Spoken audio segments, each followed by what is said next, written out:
Into the High Noon Stream. I'm Pugs Moran, and I do this every Monday through Friday, noon till whenever. We start at noon, and we go till the headlines run out. What do we do here every day? Well, we basically, you sit here and you watch me go through the newspapers. That's pretty much it. Now, honestly, I put together a nice little rundown of all of the things that are trending, the headlines, the hot topics, the current events, whatever it is that people are talking about on this day in this moment. Try and cover them for you. And I say, here's what's trending. Here's why it's trending. Here's what people are saying. Here's what I'm saying. And then we move on. The show is designed to give you a nice little cheat sheet for all of the things that could be brought up to you today. Don't want you sitting at dinner and having somebody goes, hey, did you hear about? And then you're like, no, I didn't hear about it. But see, tune into this show every Monday through Friday at noon, the High Noon Report, and you will absolutely know what they're talking about. Hi, Rainy Days. Hi, Michael. Hi, Leslie. Hi, Al. Come on, everybody. Gather around. Jump in the chat room. Grab your beanbag chairs and form your soul circle of love. Hello, little girl. Oh, the dog just moved locations. She's now on her bed. You want to say hi to everybody for this Friday? You're looking so pretty. You're looking so... She's mad at me. Oh, she mad at me. I'll tell you why. Look at this little troublemaker. Earthquake. Here we go. All right, look at this little troublemaker right here. Hold on. There you go. Hey, C. Yeah, say hi to everybody. So the reason there was no show last night, we had to cancel the 9 o'clock show. Would you like to tell people why? Would you like to tell people why we had to cancel the 9 o'clock show last night? Why I couldn't guarantee that I would be here on time? Would you like to tell people why, Miss Stilo? Look at her. There goes her tail. Her tail tells you everything. Were you a good girl? No, you weren't a good girl. Were you a bad girl? Were you a bad girl last night? Yeah, you were a bad girl last night. So last night, hold on, let me get this thing fixed now. Let's see if I can get this put back into place where it's supposed to go. There it is. Nope. Is that right? No, that's it. That's too low. We like it up a little higher. There we go.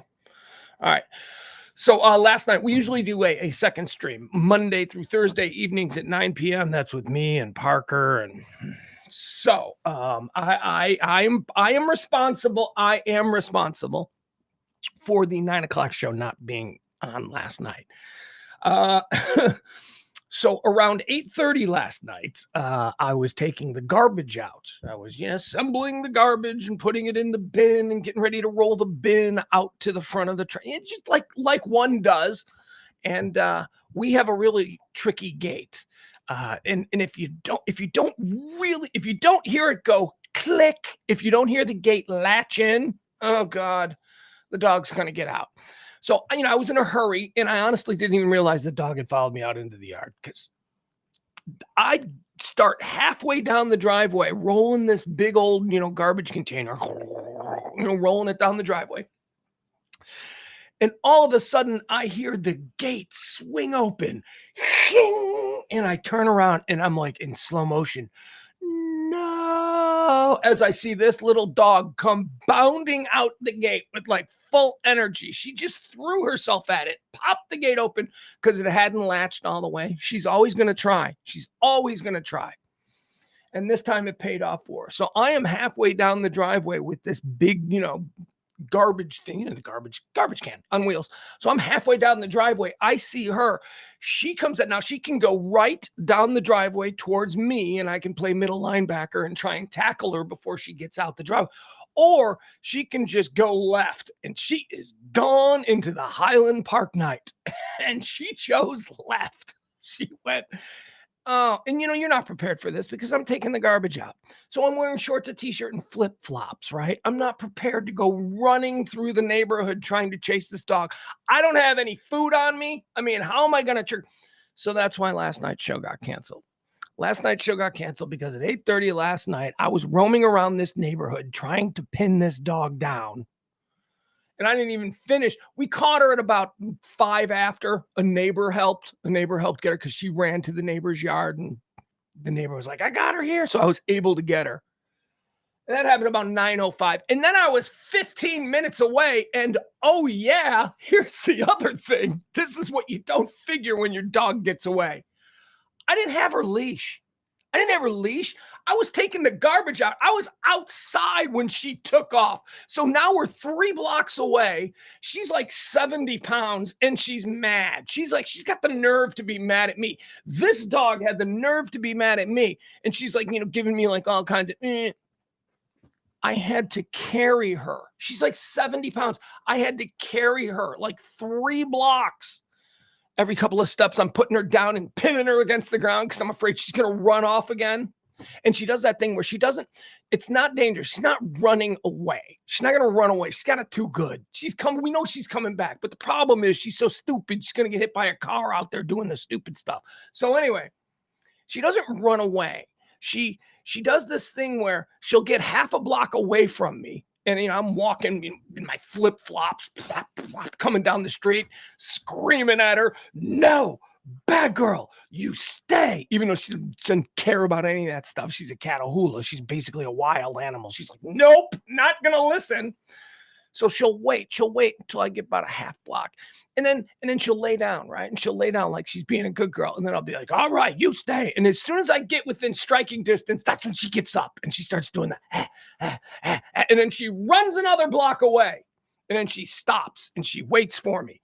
And then I come, oh man, it is the worst. It is the worst. The worst part of it is getting her back. And then when you get her back in her yard, she like runs around her yard like I was free, I was out. And I am basically nursing a heart attack from carrying this 70-pound slab of solid yoked beef muscle. She is just, oh man. So that's why the show was canceled last night. I'm sorry. I haven't explained that to anybody. If you saw my text on it, they were very short. There will be no stream tonight. And I texted those. I put those warnings up on Facebook and on Twitter last night as I was walking in my flip-flops. I'm like, well, I better let people know I am no way near getting ready to do a stream at 9:00 tonight. So finally I got back in about 25 after, right? We get her in. She's on my S list.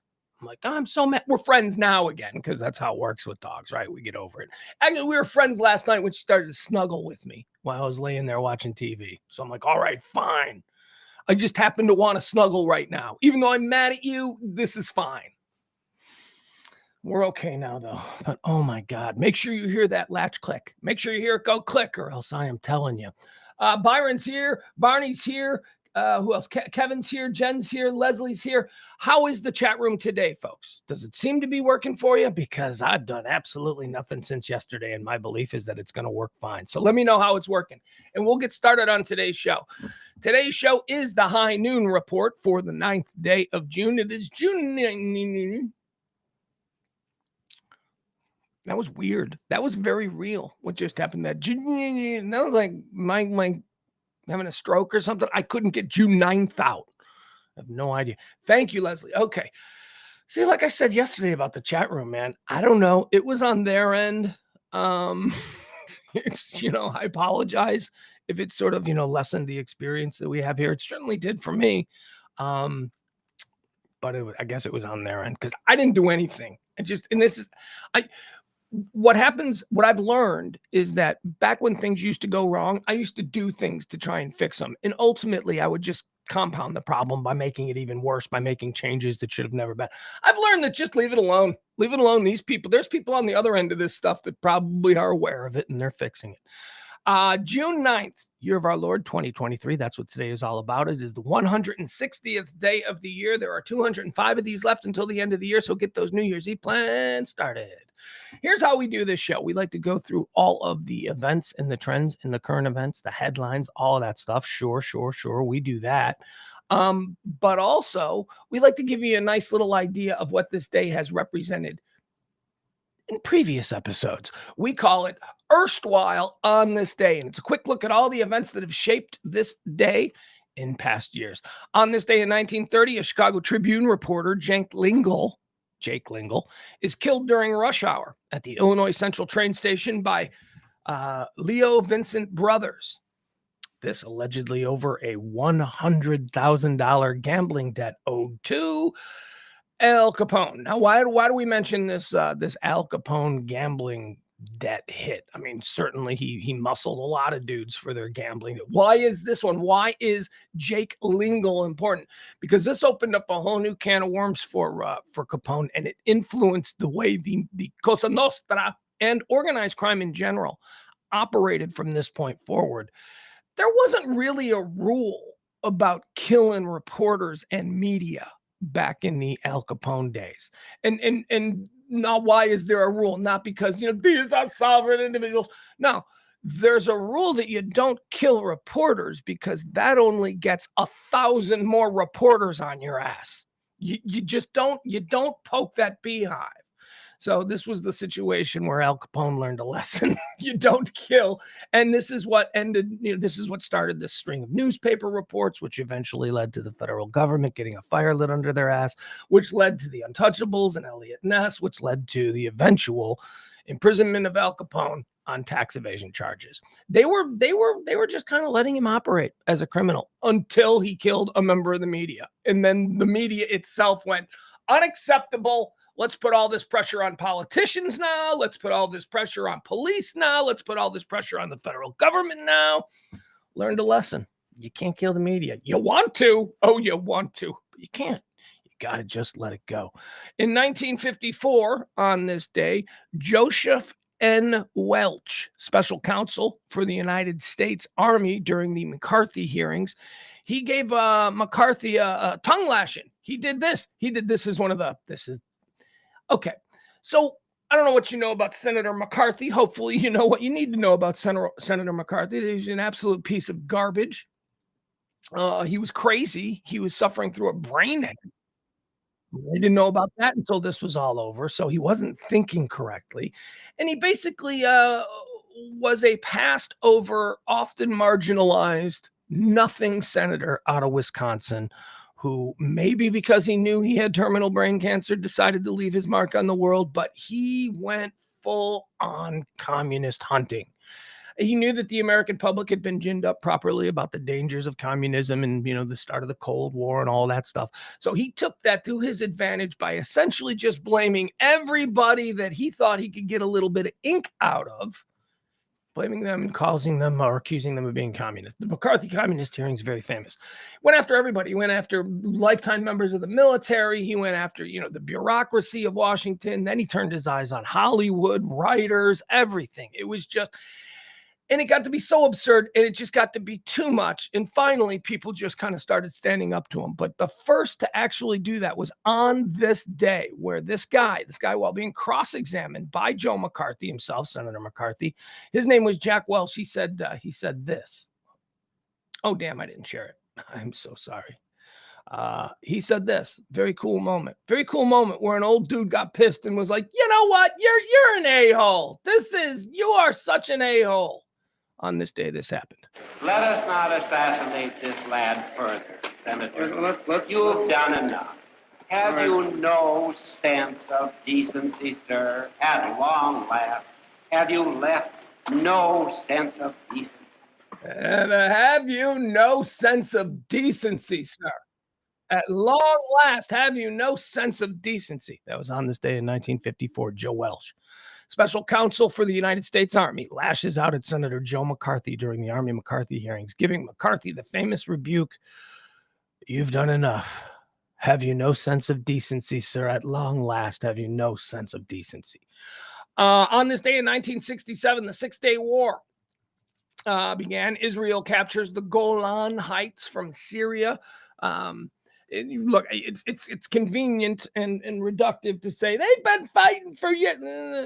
Really, what we would consider the modern problems concerning Israel and all of that all began after World War II. It all began with the establishment of Israel. And this incident here, the Six-Day Wars in 1967, was the accumulation of 20 years of basically just tension and anxiety. This is the moment when it really popped off, when we started having what we now consider the Middle East problem, by modern definition anyway.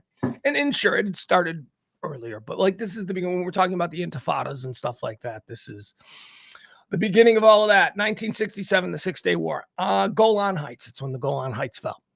In 1968, U.S. President Lyndon Baines Johnson declares a national day of mourning on this very day following the assassination of Senator Robert F. Kennedy. A couple of days ago, Robert F. Kennedy was shot and killed in Los Angeles at the hotel there. And it was on this day in 68 that President Johnson declared it a national day of mourning. In horse racing, in 1973, in horse racing, Secretariat won the Triple Crown on this day. We've shown that video on other shows, the Secretariat video. It's, look, I don't know anything about horse racing, but most of the time when you see horses run a race, it's like, oh, there's the winner. He won by half a body length. Oh, there's the winner. He won by like a step or two, and then occasionally be like, oh, he won by a nose. It's close. People talk about Secretariat being the greatest horse of all time. If you've never seen videos of Secretariat run, it's amazing. It's like this horse is from another planet. This horse never beat a horse by a nose. This horse never beat a horse by 5 lengths. This freaking horse beat everybody by like a football field. Just ran away from it. Now, I don't know if this was indicative of some kind of genetic issue that just occurred within horses, thoroughbreds of that time, that maybe it was a down year. Maybe it was a down season. Maybe Secretariat was just, the best of this, like real, I don't know, man. I don't know. There is I think it's a Kentucky Derby race. I think it's the Kentucky Derby. It would be this Kentucky Derby, the Triple Crown, where it's like, the other horses never got out of the starting gate. It's like when Secretariat began to run away from the field, it became comical. It's like, oh, there she goes. It's over. Oh no, wait, she's still going. Wait, she's still picking up lengths on the other horses. Jesus, where is second place? So you couldn't even see second place in the camera angle. That's how far out they had to pull the lens in order to show the Secretariat was a super horse, man. On this day in 1973, greatest horse of all time. On this day in 1978, the Church of Jesus Christ of Latter-day Saints, Dems the Mormons, they opened its priesthood to all worthy men.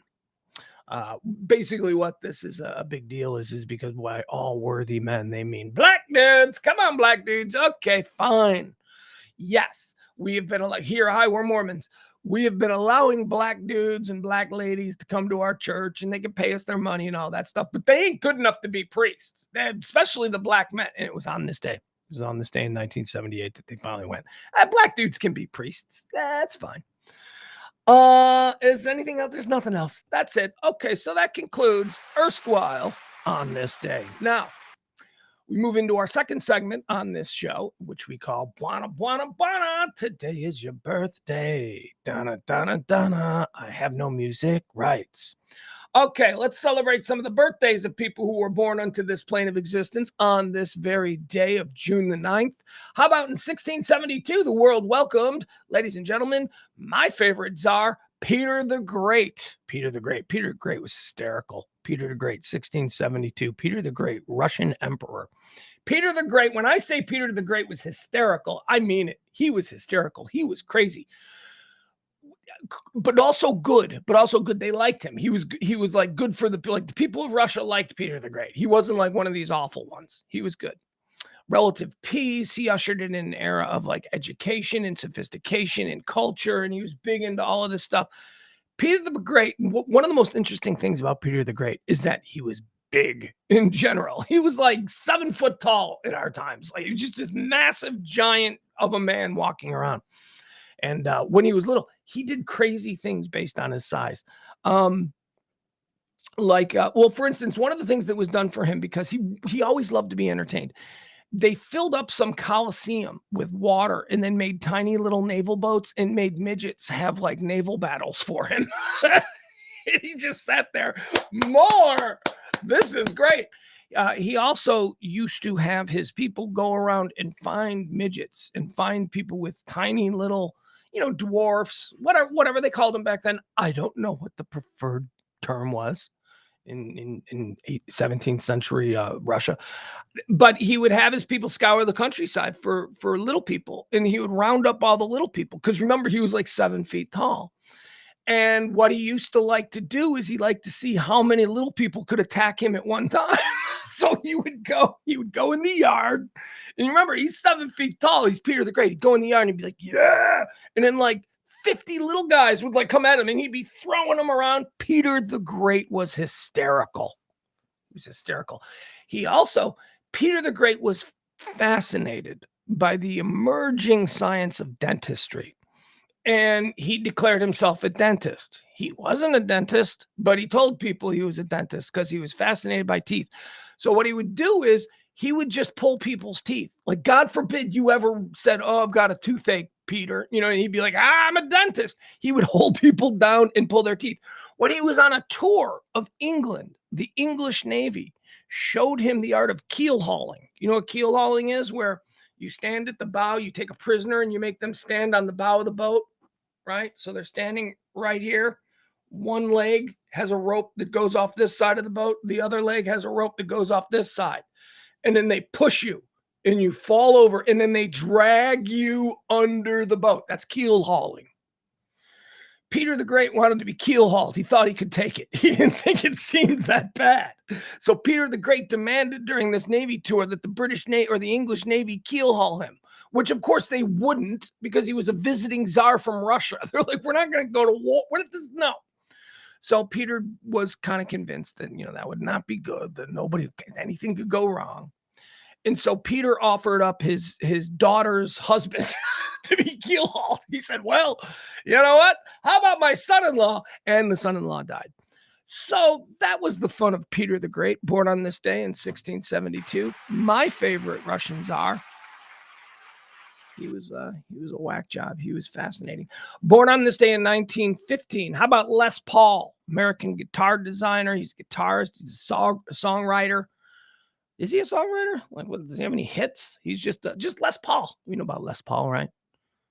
I always thought he was like a Tom Landry looking guy. For some reason, I always thought like the Pope, Les Paul, Pope John Paul II, Tom Landry, and Les Paul. I'm like, which one's which? I don't know. Born on this day in 1916. How about Robert McNamara, American businessman and politician, United States Secretary of State? He died in 2009. Controversial? Sure. Vietnam War? Sure. Robert McNamara. Moving on. Born on this day. Oh, this bitch. God, this lady. Got to mention this lady every time because I can't believe she was allowed to exist. And she was. Not only was she allowed to exist, but she was made a second lady of the United States. Married to Vice President Nelson Rockefeller. Happy Rockefeller. Happy. They named her. They had the balls to name her Happy. As if they're just shoving it in our face. Look, it's Happy. We're not even going to give names anymore. We're just going to apply our emotions. We're just going to apply how awesome life is. Happy Rockefeller, born on this day in 1926, former second lady of the United States. Born on this day in 1931, Jackie Mason. Jackie Mason, American comedian, actor, and screenwriter. Yesterday, we talked about the passing of Pat Cooper, and I described him as being one of these, not vaudeville. I described him as being one of these Catskill circuit comedians and having that style. Jackie Mason is a great example. Jackie Mason is a great example of a Catskills sort of style comedian. Jackie Mason, born on this day in 1931, died in 2021. 1934, born on this day, Jackie Wilson, American singer, songwriter. Jackie Wilson is a legend. Your love was lifting me higher. Jackie Wilson, man, what a way this guy went out. First of all, his legacy, his posthumous legacy is big. I mean, he's had a bunch of hit songs written about him. Van Morrison, Jackie Wilson said, Van Morrison wrote about Jackie Wilson when Jackie Wilson was still alive. Jackie Wilson in 1976 had a heart attack on stage during a performance. And he slipped into a coma because of lack of oxygen. And he was basically a vegetable between 1976 and 1984 when pneumonia took him. He was, living in a hospice care kind of a place. 49 years old. Jackie Robinson, the legacy that he built, the fact that he's such an icon. He was 49 when he died. He was 49 when he died after being in a coma for like 6 years. So, man, Jackie Wilson, born on this day in 1934. Born on this day in 1939, Dick Vitale, American basketball player, coach, and sportscaster. Says he's still alive. That's good. I remember him being sick. I don't remember having because I like Dick Vitale. Dick Vitale did more to popularize college basketball in the 1980s and 90s than any other individual. Dick Vitale is as close to a Madden type character that college basketball has. He's great. Dick Vitale. Born on this day in 1961. How about this boy? How about this guy celebrating a birthday? Michael J. Fox, Canadian-American actor, producer, and author. Still is the new documentary about Michael J. Fox and his life with Parkinson's and who he was, and what it's like being Michael J. Fox today versus the memory of what Michael J. Fox was. And Michael J. Fox, I watched this thing still. I think it's on Netflix, maybe it's on Max, I don't know, Apple, it could be anywhere, whatever. I saw it. Who doesn't love Michael J. Fox, right? I mean, did we ever have a problem with Michael J. Fox? I mean, Michael J. Fox, here's what Michael J. Fox had. Michael J. Fox could steal your girlfriend, but you didn't really feel bad about it because he was little, he wasn't like a threat. Michael J. Fox was like, oh, you know who Michael J. Fox was? Michael J. Fox was your friend in high school who had a lot of like really close friends who were girls, who were also girls with boyfriends. You know what I mean? And he's not gay. He's not gay. Oh, no. That's a different category. He's straight. He's working an angle. He's playing something. Like he's waiting for you to go out of town. He's waiting for you to go downstate for wrestling. And then that weekend, he's going to close the deal with your girlfriend who's, upset with you because you've been in, I'm going to state kind of mind frame for the last 2 weeks. So that's who Michael J. Fox is. And we can't be mad at him because then he's funny. Because he's funny and he's charming. He can talk his way out of things. His attitude is inspiring. If you're interested in seeing the current life of Michael J. Fox, I would suggest watching Still. His attitude is incredible. And you know what, to his credit, and I really appreciated him pointing this out as often as possible. He made the point that his life is incredible because he's Michael J. Fox. Like his life dealing with Parkinson's is a huge struggle, as is depicted in the documentary. But he does make it a point to let everybody know everybody doesn't get this level of care. Everybody doesn't get this kind of thing. Everybody doesn't have a team of people that can walk with them 24 hours a day in case they fall and catch them. You know what I mean? And you see him fall. You see him. Still, the Michael J. Fox documentary. It's brand new. It's only been out about a month. It's very good. Happy birthday, Michael J. Fox. Hope you have many more. Unless you choose not to have many more because, the Parkinson's has taken its toll. I don't know. That's up to you. That is your choice. God bless you, Michael J. Fox. Born on this day in 1961, umbilical cousins with Michael J. Fox, but means they're born the exact same day of the exact same year. Aaron Sorkin, American screenwriter, producer, and playwright. I love Aaron Sorkin. I love Aaron Sorkin's words. I love Aaron Sorkin's ability to write dialogue that is both intelligent, hysterical, and compelling. He can do it all. Aaron Sorkin. Aaron Sorkin first popped on my radar back in the late 90s. He had an ABC show that failed miserably. Nobody watched it. Nobody watched it except for me and Kelly. And I remember in the early days of doing the old Pugs and Kelly show in Chicago, we used to talk about, why is nobody watching this show? This is the best show on TV. This is one of the best shows I've ever heard of. That show was called Sports Night, and it aired on ABC. It was called Sports Night. It was a half-hour situation comedy. Aaron Sorkin's first. I mean, Aaron Sorkin had done what's that? You Can't Handle the Truth. He had done movies and he had been a screenwriter, but this was his first attempt at doing TV. Sports Night. It was a half-hour situation comedy set at an ESPN Sports Center type production. And it wasn't laugh track and silly. No, it was really smart, really funny, really sort of in the loop kind of dialogue. And nobody watched the show. Everybody was like, eh. But if you do ever have a chance to watch Sports Night, I don't know if it'd be dated by now. It might be because it's very centered in 90s sort of, cable TV world before streaming and all that. But it's entertaining. ABC pulled the plug on it. They were like, yeah, you know what? Nobody's watching this. Nobody gets it. People are stupid. You need to do stupid stuff. You need to make TV for stupid people if you want to be on ABC. And that's when NBC stepped in, and NBC said, man, Sports Night was really good. And Sorkin was like, yeah, they didn't get it at ABC. And NBC said, got any other ideas? And Aaron Sorkin said, something called West Wing. And there you go. Like 12 seasons of the highest rated show on TV, and Aaron Sorkin was off to the races. Happy birthday, Aaron Sorkin. Born on this day in 1963. How about Johnny Depp? Johnny Depp, oh, what a year he's had. Johnny's daughter, Lily Rose Depp, is having quite the moment. She's the star of the HBO Max series Idol, The Idol. We could do a Johnny Depp draft, but I don't want to. I feel like we did one during the trial. I started to do a Johnny Depp draft, and I'm like, we already did this. Maybe we did it last year on his birthday. I don't know. The Idol. So I want to take a moment here to talk about The Idol. The Idol stars The Weeknd and Lily Rose Depp, Johnny Depp's daughter. Much hyped, ballyhooed, if you will, The Idol. Its debut on HBO Max. Sam Levinson, creator of is it Euphoria or whatever, creator of another big teen targeted sensation on Max. I didn't watch it. I was like, I'm going to watch it. I'll watch the first episode. I didn't watch it.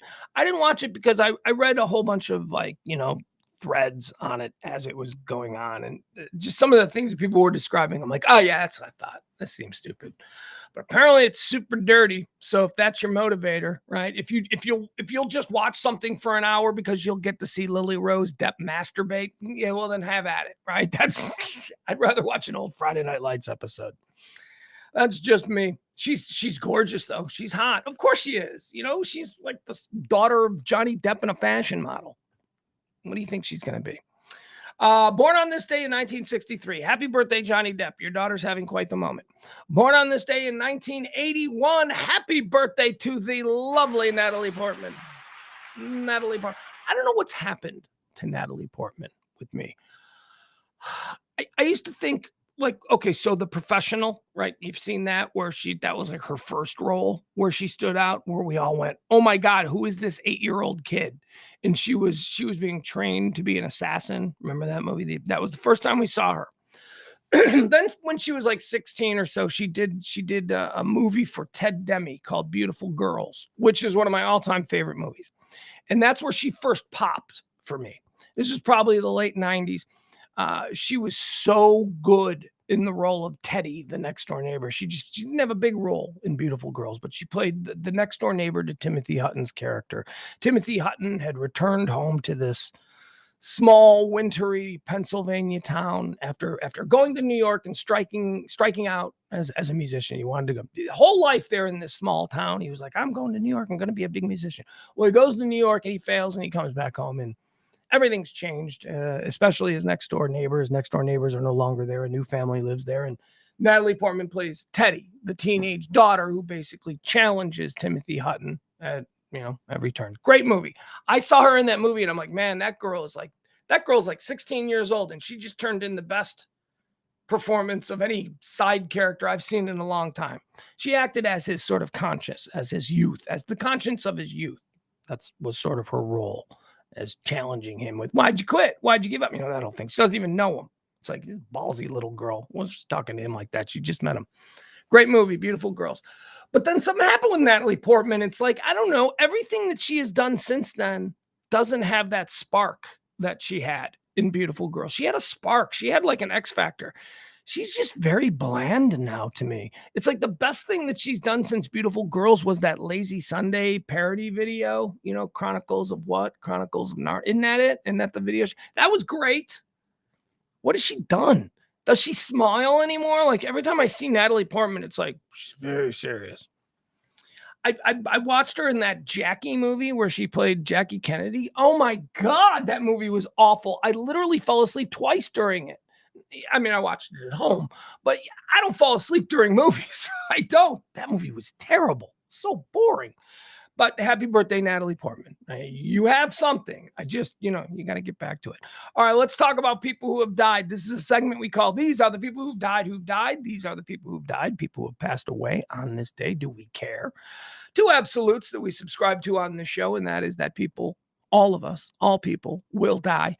And two, there are a lot of a-holes out there. Connect the dots. A-holes die every day. So that's what we do here. We look through this list of people who have died on this day, significant or otherwise, and we try and determine, do we care? Let's begin with, on this day in 1870, Charles Dickens died. Do we care? Yeah, of course. It's Charles Dickens. Of course we care. I mean, I don't know, Scrooged, right? Yeah, Scrooged. Scrooged is Scrooge. Scrooged. I don't think Dickens wrote the Bill Murray movie Scrooged. Inspired by, to be sure. Yeah, we care. Dead on this day in 1981, Alan Ludden. Game show host, like forgettable game show host, not even like one of the big game show hosts. Why is Alan Ludden famous? Well, he was married to Betty White, ladies and gentlemen. He was Betty White's better half. Do we care? No, we don't. We don't even know who he was. We like Betty White, but that doesn't get you into the VIP section. Dead on this day in 2017, Adam West, American actor and investor. Adam West, Batman, my Batman, the funniest Batman. We just did a Batman draft, me and my kid, last weekend when we were driving. He's like, Dad, Batman draft. We do drafts a lot. And I go, okay, Batman draft. First pick, Adam West. Like, I went with Adam West because he's my Batman from when I'm a little kid, right? I don't know that he'd have made a good Dark Knight, but when I think of Batman, I think of Adam West. And to my kid's credit, he didn't push back. Typically when I throw in, horseshoes like that, he's like, oh, really, Dad? Take it seriously. I mean, Christian Bale or Ben Affleck or Michael Keaton, he wants that. I gave him Adam West. Adam West, dead on this day in 2017. Do we care? You damn right we care. He's Adam West. My God. Of course we care. Dead on this day in 2019, Bushwick Bill, Ghetto Boys, diminutive feller, took a lot of drugs, committed a lot of crime, shot himself in the face. That's pretty much what I know about old Bushwick Bill. He was a what, dwarf? I don't know. I don't know, man. I have no hate in my heart, but I struggle on these words because I don't want to offend anybody. Even though I don't think I'm actually going to be offending anybody. I think that it's going to be people being offended for the people who should be offended, but the people who should be offended aren't really offended because I'm not saying anything offensive. And it's just people who are being white knights for those they see as less than them. So now who's being offensive? Whatever, he was a midget. Bushwick Bill was a 3'8" grown-ass man. Seemed to create a whole lot of mayhem for his 3'8" stature. Died on this day in 2019. Do we care? No, we don't care about Bushwick Bill. Jeez, maybe you do, but come on. Although, what did he die of? Oh, wait. Yeah, we care. He died of cancer. All right, see, now that it's cancer, now that I realize it's cancer that he died of, now it's like, oh, well, he was just an entertainer. And cancer comes for us also. Respect. So we do care. We do care about Bushwick Bill. Upon further review, he's not so bad that we lose empathy for him for suffering cancer. Like if Hitler had bowel cancer, I'd be like, that tracks. That seems right. Bushwick Bill was just like, he's a troublemaker, a little weird. But not so bad that when he gets cancer, we go, yeah, he deserves cancer. Because no, we have to draw the line of decency somewhere. All right, folks, that's going to do it. That's going to be it for all of our, what do we call it? Pregame festivities here.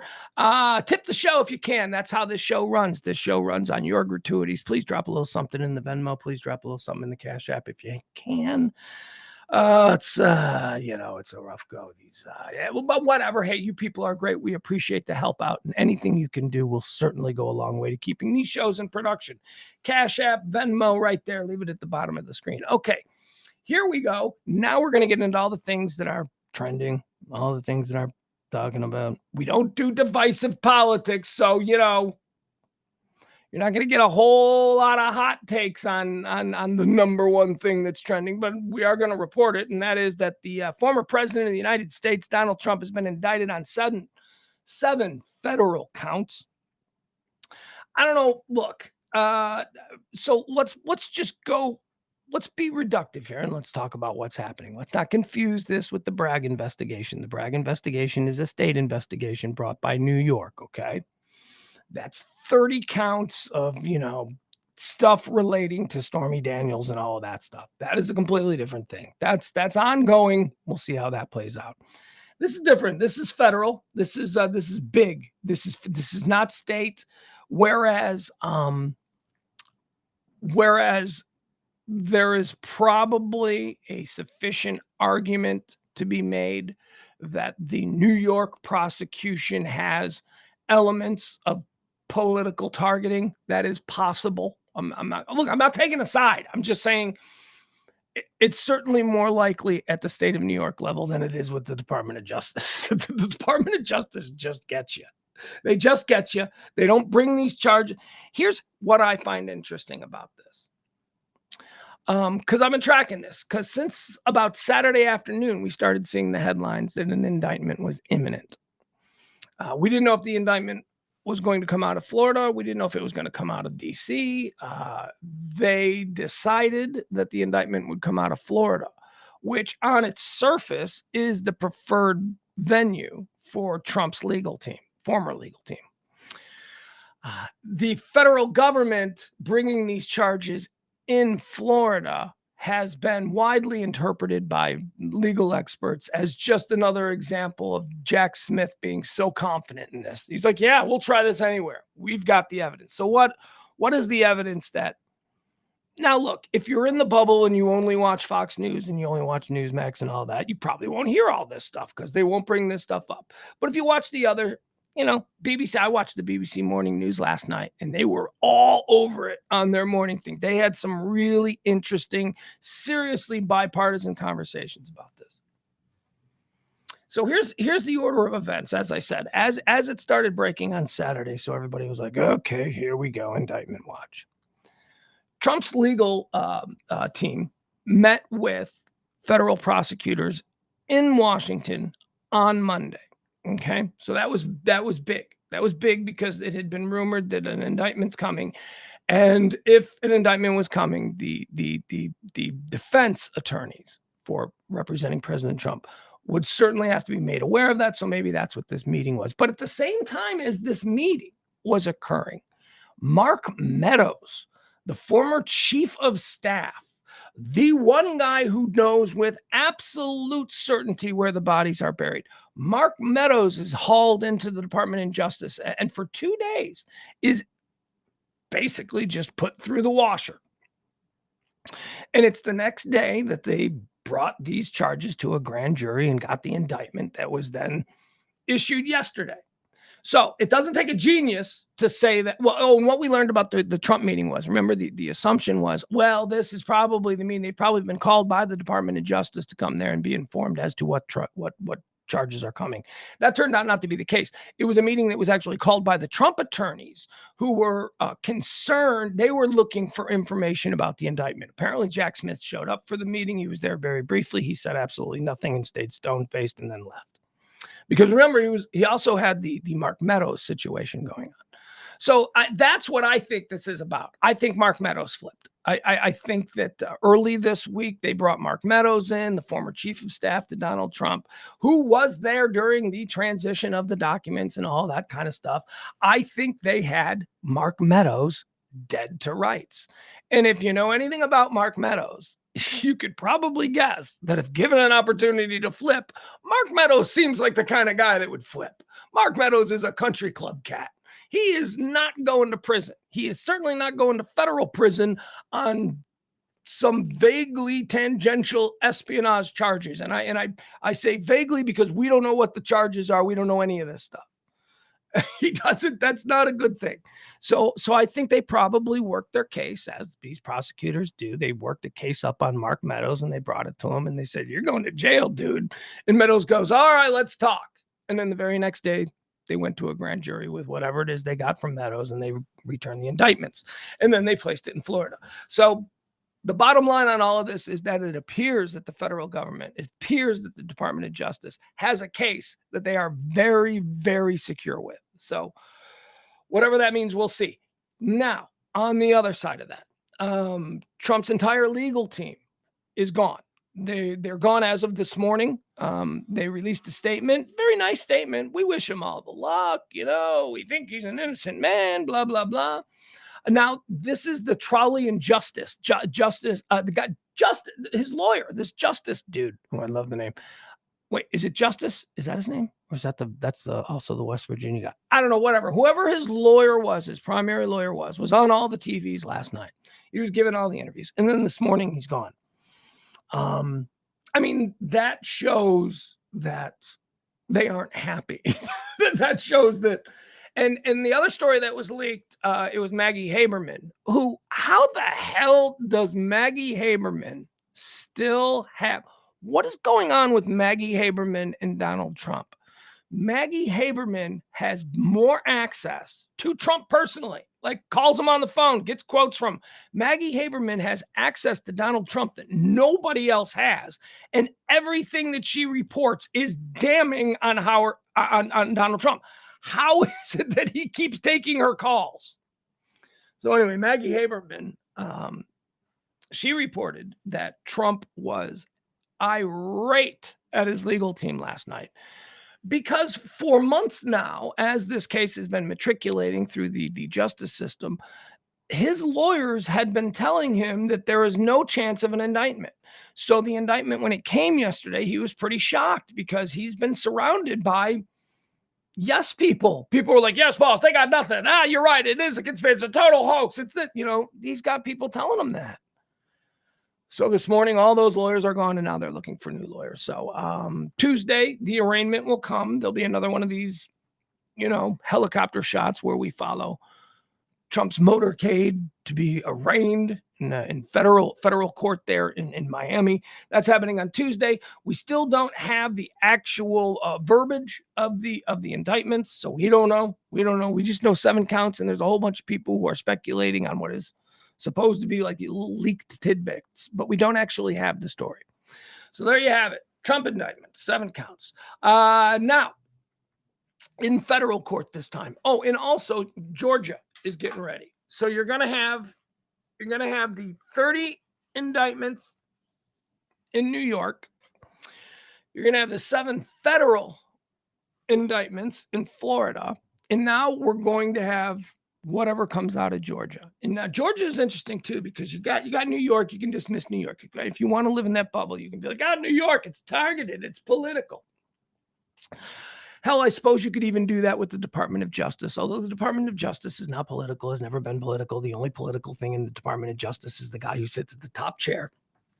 All the other people in the Department of Justice, the investigators, the analysts, the experts, all of these people are career law enforcement. They're there no matter what administration is calling the shots. So, they're all corrupt. They're all Biden people. What do you think? They fired the entire Department of Justice and rehired new people, new secretaries? People don't even know where they keep the paper, the toilet paper. No, come on. The only people who change over are the top, the appointed position by the new administration, who was just there as a caretaker. The rank and file of the Justice Department are people who have been there 20, 30 years. And I guess if it's convenient for your argument to say they're all corrupt too, then fine, but they're corrupt at least bipartisanly because they've been there through all the administrations. They've worked with them all. I don't know. Also trending today.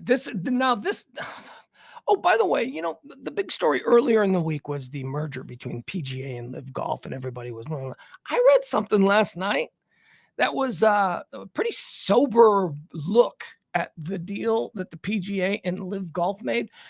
And the contention of the article that I was reading is that you people are all freaking out over nothing.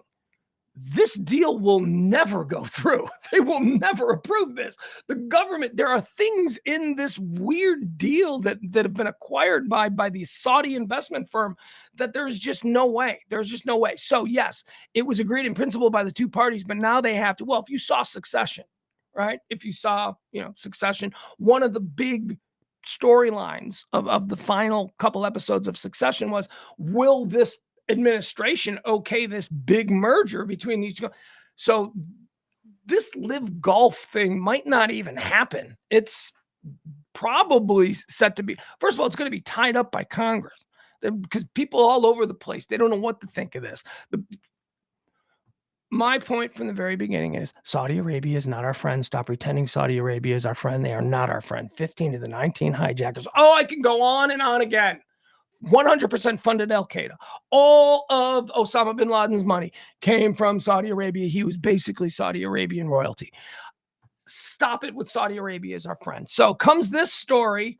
Saudi crown prince is threatening major economic pain on the United States. Our friend. So go ahead, keep talking about our friend. The Saudis are our friends. They're not our friends. And gas prices are about to go through the roof. Here's the problem. Now, Saudi Arabia is taking it from both ends, right? They used to like to play Europe and Russia and China and all that against the United States as far as, consumption, because we take a lot of the oil. We like a lot of the oil over here. They're big ass trucks and, all of that stuff. Which is fine. Got a problem, whatever. It's not a judgment. I'm just throwing it out there. But Russia, because of the war that they're in, they are ramping up their oil production. They are ramping up because they're trying to fuel their war. So Russia and Saudi Arabia is afraid that Russia is now going to get involved in like a price slashing thing. Unfortunately, no matter how low per barrel Russian oil goes, we won't be able to buy it. They're gonna have to sell that to just like, Central African nations and like, rogue states. That's who will buy Russia, because nobody's doing business with Russia right now. But still, Saudi Arabia is becoming threatened by Russia and their unwillingness to adhere to previously agreed upon terms about oil production and output and how to flood the market and all that.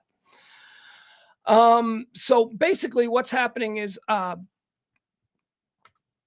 Saudis want us to, they're trying to force our hand politically against Russia. They're angry, and they're basically going to hold us hostage by oil prices this summer. So our good friend, who many of you were defending and think Saudi Arabia, nothing wrong with them, is threatening to basically choke the life out of the United States oil consumption over the next couple of months. This is a very real threat by somebody who has the power to do it. And remember, he's our friend. Last fall, this goes back to. And by the way, let me just make this point. This is going back to last fall when this whole thing started, and the Biden administration has not handled the Saudi Arabia situation yet. Why? Because exactly as I said in my little rant from a couple of days ago, we are little hogs at the trough when it comes to Saudi Arabia. Joe Biden and, his crazy lefty people, they might be all like, let's get off oil. But Joe Biden ain't getting off oil because he's a career politician who probably has deals with oil companies that go back decades. So he's going to say, yeah, you're right. We should all move to a more sustainable energy. Meanwhile, making his deals with the oil companies. Now, the oil companies, they don't want any disruption in the way we deal with Saudi Arabia. Who cares if Saudi Arabia beheads 100 people in their town square? We cannot have a loss to our stock placement. We cannot lose money because of something called morals or some integrity. No, that's not what we do. So Biden's just as complicit as all of them. We're all just hogs at the trough. And that's the other thing, I am an environmentalist, but if it means that we can once and for all get off Middle Eastern oil, I am all for drilling off Alaska. Come on, man. Let's go. Drill, baby, drill was the clarion call of the crazy Palin types, right? But it's actually real. We don't have to be dependent on these people anymore. We're only dependent on them because of generations of American oil company infrastructure that's set up there. Yes, they could they could pull completely out of the Middle East. We can stop dealing with them completely when it comes to oil, and we could handle it with our own oil that we're just refusing to drill in. But we could totally at least get us to the point where, let's not kid ourselves, we're moving off oil. If we've got 20 years left of oil, we may as well use our own and stop this nonsense in Saudi Arabia. Remember when I told you about this problem with Sudden? He's threatening us. This guy is now threatening us. He's going to try and ruin our summer by sending oil prices up to $400 a barrel or whatever he's going to try and do. Remember what I said about what happened after 2001? Well, Bush was way, way neck deep with all the oil people. We know this. So there was going to be no direct retaliation against the 15 of the 19 hijackers' homeland or the people that funded the operation. Well, we weren't going to attack Saudi Arabia. So what we had to do is we had to do the shell game. And I told you. We went over to Afghanistan and we bounced rocks for 20 years because there's nothing to destroy there. That's nothing. We can just, people hiding in huts, people living in the side of mountains. That's fine. Then carried their water over to Iraq because Saudi Arabia. You think we didn't like Saddam Hussein? Oh my God, Saudi Arabia. Saudi Arabia lived in fear that Saddam Hussein was going to turn his weapons on them and just take them over. So we went and we handled Saddam Hussein. Meanwhile, Saudi Arabia, the people behind 9/11, absolutely no repercussions. We're buddies now. Look at this. This is a newly shuffled deck here in the Middle East, and we've put Saudi Arabia in charge of it. They're basically our little friends. They're going to handle everything for us. Well, economic stranglehold is what this guy is now threatening to do to us. What we should have done instead of, bouncing rocks in Afghanistan and then going in and, as I say, carrying the water for the Saudi people, and they're taking out. What we should have done is we should have nutted up and we should have gone into Saudi Arabia and we should have taken the oil fields. Instead of going into Afghanistan, instead of going into Iraq, we should have gone into Saudi Arabia, taken the oil fields, and then invaded that country, gotten rid of that that are they a monarchy? They are a monarchy, right? They're not. I'm confused because some of those countries over there, they have presidents. No, it's a monarchy. We should have wiped them out. We should have wiped them out. We should have nationalized the oil fields. We should have taken control. We shouldn't have spent 20 years in Afghanistan accomplishing absolutely nothing. And we didn't need to go after Saddam Hussein. That would have taken care of itself. We would have handled him in our own due time. But Saudi Arabia wanted him gone. No, we should have gone after Saudi Arabia. 15 of the 19 hijackers. In public, the Saudi government defends its actions politely via diplomatic statements, but in private, Crown Prince Mohammed bin Salman threatened to fundamentally alter the decades-old U.S.-Saudi relationship and impose significant economic costs on the American people if it retaliated against the oil cuts. All right, so the Crown Prince claimed he will not deal with the U.S. administrations anymore. The document says, promising major economic consequences for Washington. 8 months later, Biden is yet to impose consequences on the Arab country. Mohammed has continued to engage in, so he's still talking bullshit, and we're doing nothing about it. And you know what's going to happen? Gas is going to go up to $5 in August, and we're all going to go, oh, it sucks that gas is $5. But we're going to pay $5. We're going to pay the $5, and then that's going to become the normal. You know why? Because $5 is just enough to really put the screws to us, but it's not enough to get us to stop driving. Goes up to $20 a gallon. Maybe that'll get us to stop driving. But there is a line, and they are just milking us. But don't worry. Saudi Arabia is our friend. They're our friends. New York City air is being discussed again today. Apparently, the air quality in New York City is getting a little bit better. I was reading on Twitter, our friend Ed, he had some interesting information about Canadian wildfires.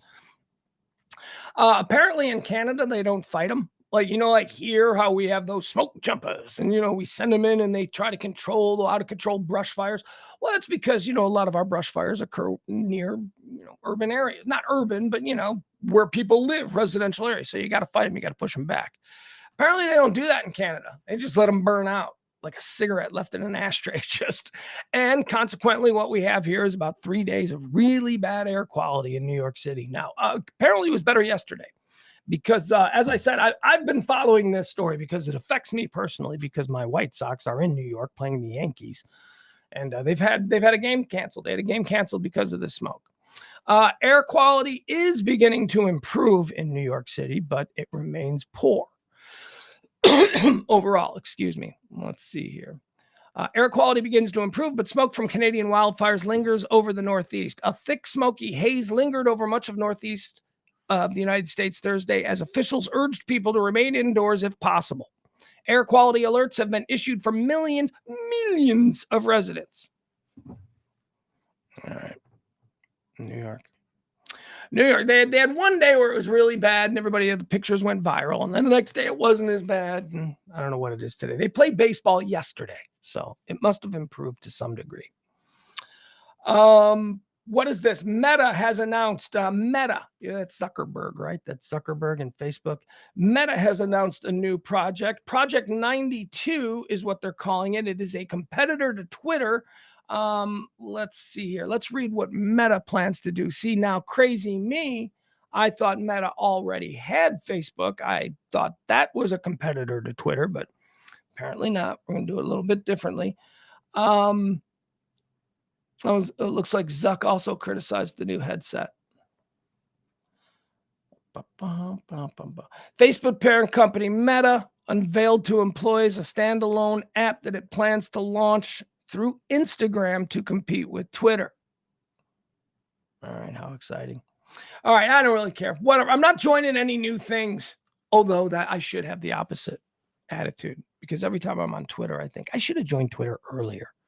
Like if I'd have gotten involved, if I'd have been more of an early adopter of Twitter, I think my presence on the platform would have been high. I just didn't do it. I didn't do it. Everybody was on Twitter. When I finally started getting engaged with Twitter, everybody was on Twitter. Everything was established. I was the new kid in school.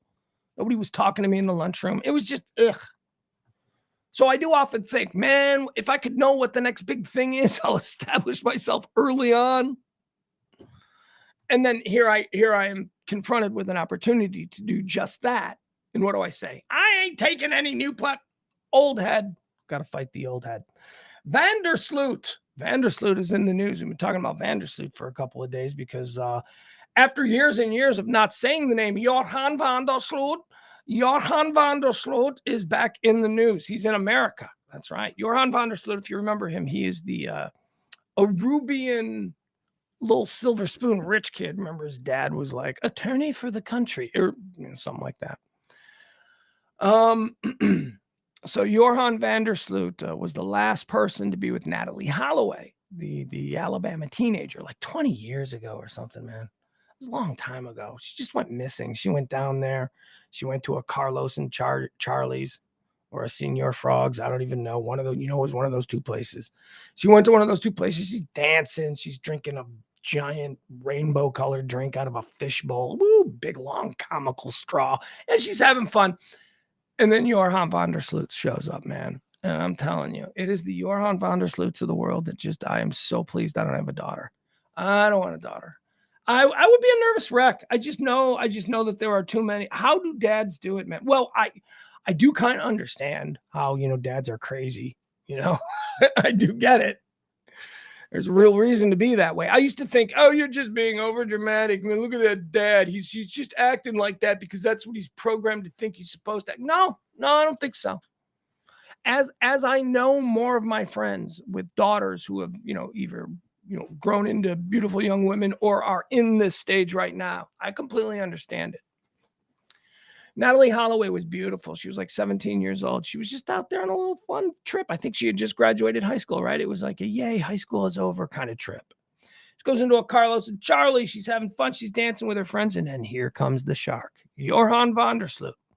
We know he killed her. We just don't know what he did with the body. Actually, we don't know that he killed her because there's a part of me that thinks that he may have sold her into slavery, sold her as a like a sex slave or something like that, which, my God, none of the options are good. But I think if it was my daughter, I'd rather her be dead, which, God, imagine having to have that thought while you lay in bed wondering where your little girl is. Johan Vandersloot, the main suspect in the unsolved 2005 disappearance of American teenager Natalie Holloway, appeared in court in Birmingham, Alabama on Friday, pleading not guilty to federal extortion and wire fraud charges. So here's what this is about. His life spun out of control. After the whole Natalie Holloway thing, he ended up moving to Southeast Asia, where he was involved in the sex trade, in slave trading with, sex slave trading. Indonesian authorities basically put the kibosh on that and made him a wanted man. So he had to get the hell out of there. He ended up going down to Peru.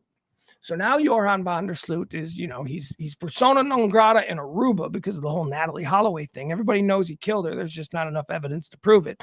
Then he runs from that and he goes down to Thailand, gets involved in the sex trade. The Thai police, they're like, we need you. You're going to jail. And he's like, nope, I'm out. And he runs again to Peru. So he goes down to Peru and he's got no money. So he figures, hey, I'm a good, smooth talking guy. There's a lot of girls out there who don't have fathers who paid any attention to them, and I'm going to be that predator who's going to get them. Goes into a casino, sees this girl winning like $20,000. This girl winning all this money. He goes up, hits on her. She turns out to be the daughter of some Peruvian billionaire. She's like some rich kid, and she's got all of this money. So he's like, I need money because I'm on the run. So what I'll do is I'll just, take her back to the hotel room. I'll seduce her, and I'll take all her money. Well, he killed her, too. He beat her with a tennis racket. Am I boring you, dog? Did you hear the dog? She just went. So Johann van der Sloot accidentally beat with a tennis racket to death a very well-connected and very, very wealthy Peruvian businessman. He didn't get out of Peru. They got him. They got him for the murder of this girl. So he's been in jail for a while. Now, through all that time, one of the ways he attempted to raise money was by reaching out to the Holloway family. Think of the gonads on this kid. This is the kid who you think killed your daughter, and now he's calling you going, I'll tell you where the body is for $250,000. And that's what he did. That's the extortion. And that's why he's in an Alabama courtroom right now facing extortion charges for that. It's not like, he's going to walk out of the Alabama courtroom. He's in shackles, and he'll go right back to Peru where he'll finish up his life sentence for murdering that young lady in the hotel. Let's see here. Rise of acid. Rise of acid. This is a story that's going around today. Apparently, acid is becoming very popular. I know the concept of microdosing has become very popular. Microdosing among the 1%, microdosing among the creative elite, microdosing, Silicon Valley, microdosing is big. Microdosing is this thing where people are waking up in the morning and instead of just having coffee, they're having a droplet of whether it's psilocybin or lysergic acid. I don't know what it is. A droplet. Not so much as you're tripping balls, man, but just enough microdosing. Just enough. They say that there's just enough to really get your mind open for the day and, get you in a good attitude. So I know that's popular. And I know that there are a lot of movements around the country in different states that are trying to legalize psilocybin, which is mushrooms, famously shrooms. Again, we're seeing the exact same argument that we heard for decades before states moved to legalize marijuana, which is, there are very real health benefits to this. And whereas with marijuana, the argument was always about nausea and pain relief, these actual physical things that marijuana could do to an aching body, that could make it aching. Those were actual physical things. Smoke this, your muscle hurts, it'll relax your muscles. We can track that. Psilocybin is getting much the same sort of treatment from medical experts, except it's not as easily definable as if you've got chronic arthritis, smoke some weed, your muscles will feel better. It's not as easy as that because we're talking about mental illness. We're talking about the effects of psilocybin, mushrooms, microdosing, all of these things on the human brain. Now, I say this a lot, and I don't want to, bore you again, but it is an absolute fact that as far as we as human beings go, we have almost perfected the body. I mean, we are down to DNA levels. We can take a heart out and we can put another heart in there. We can fix a broken arm. We can do all of that stuff. What medicine needs to focus on now in the next 100, 200, 300 years is really get into the brain. And that's where we're at because as I say, we got people working on diseases and stuff like that, and that's never going to go away.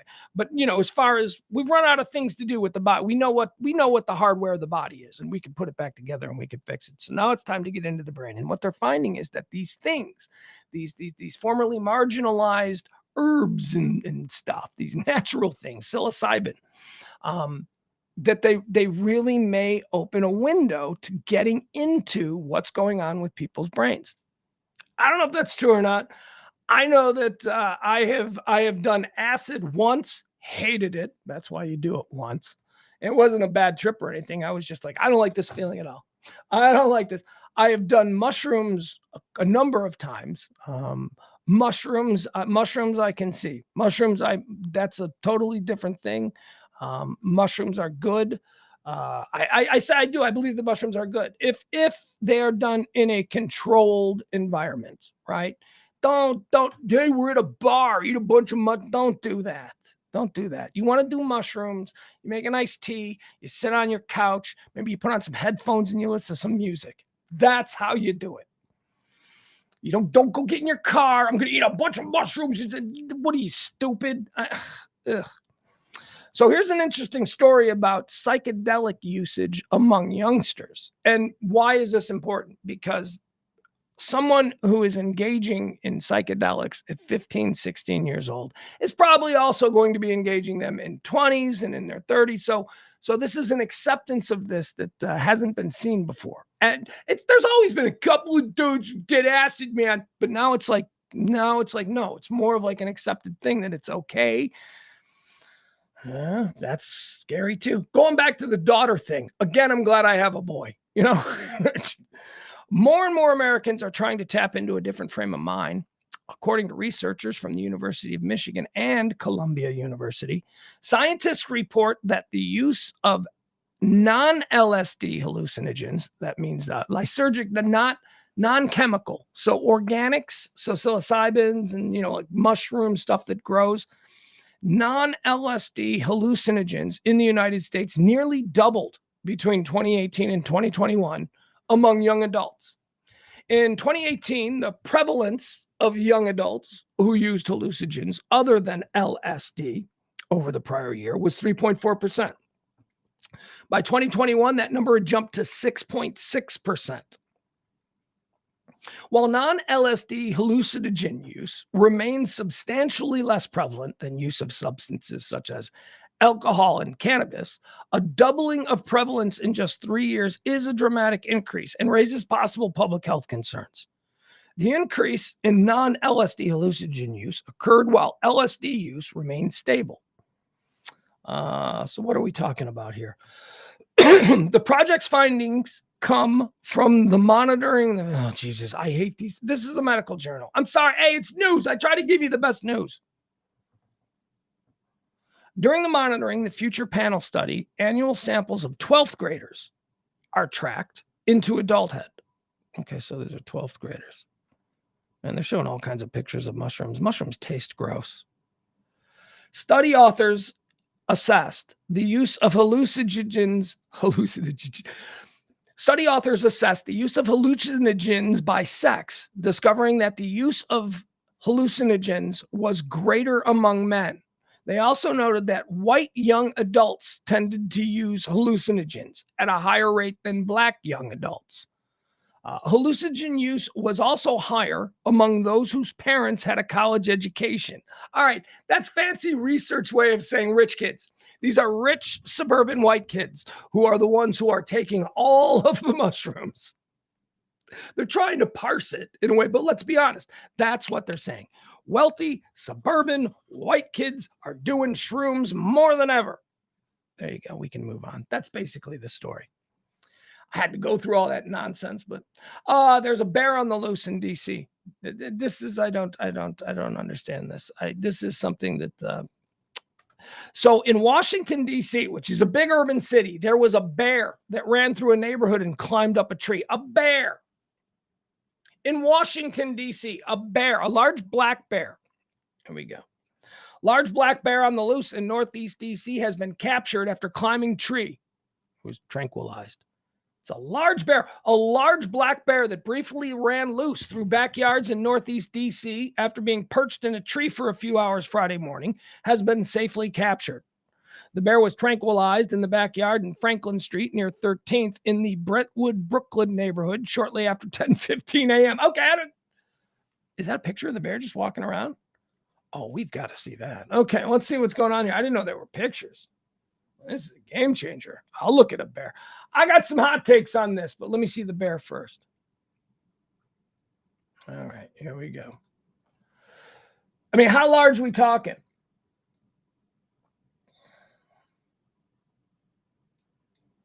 What is this? Hold on, give me a second here, folks. I didn't know we had video. And we barely do. Oh, nice. Gotta watch an ad.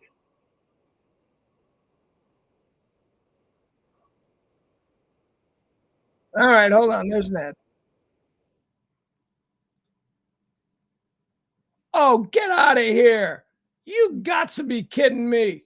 Hold on, I'll share it with you. Hold on.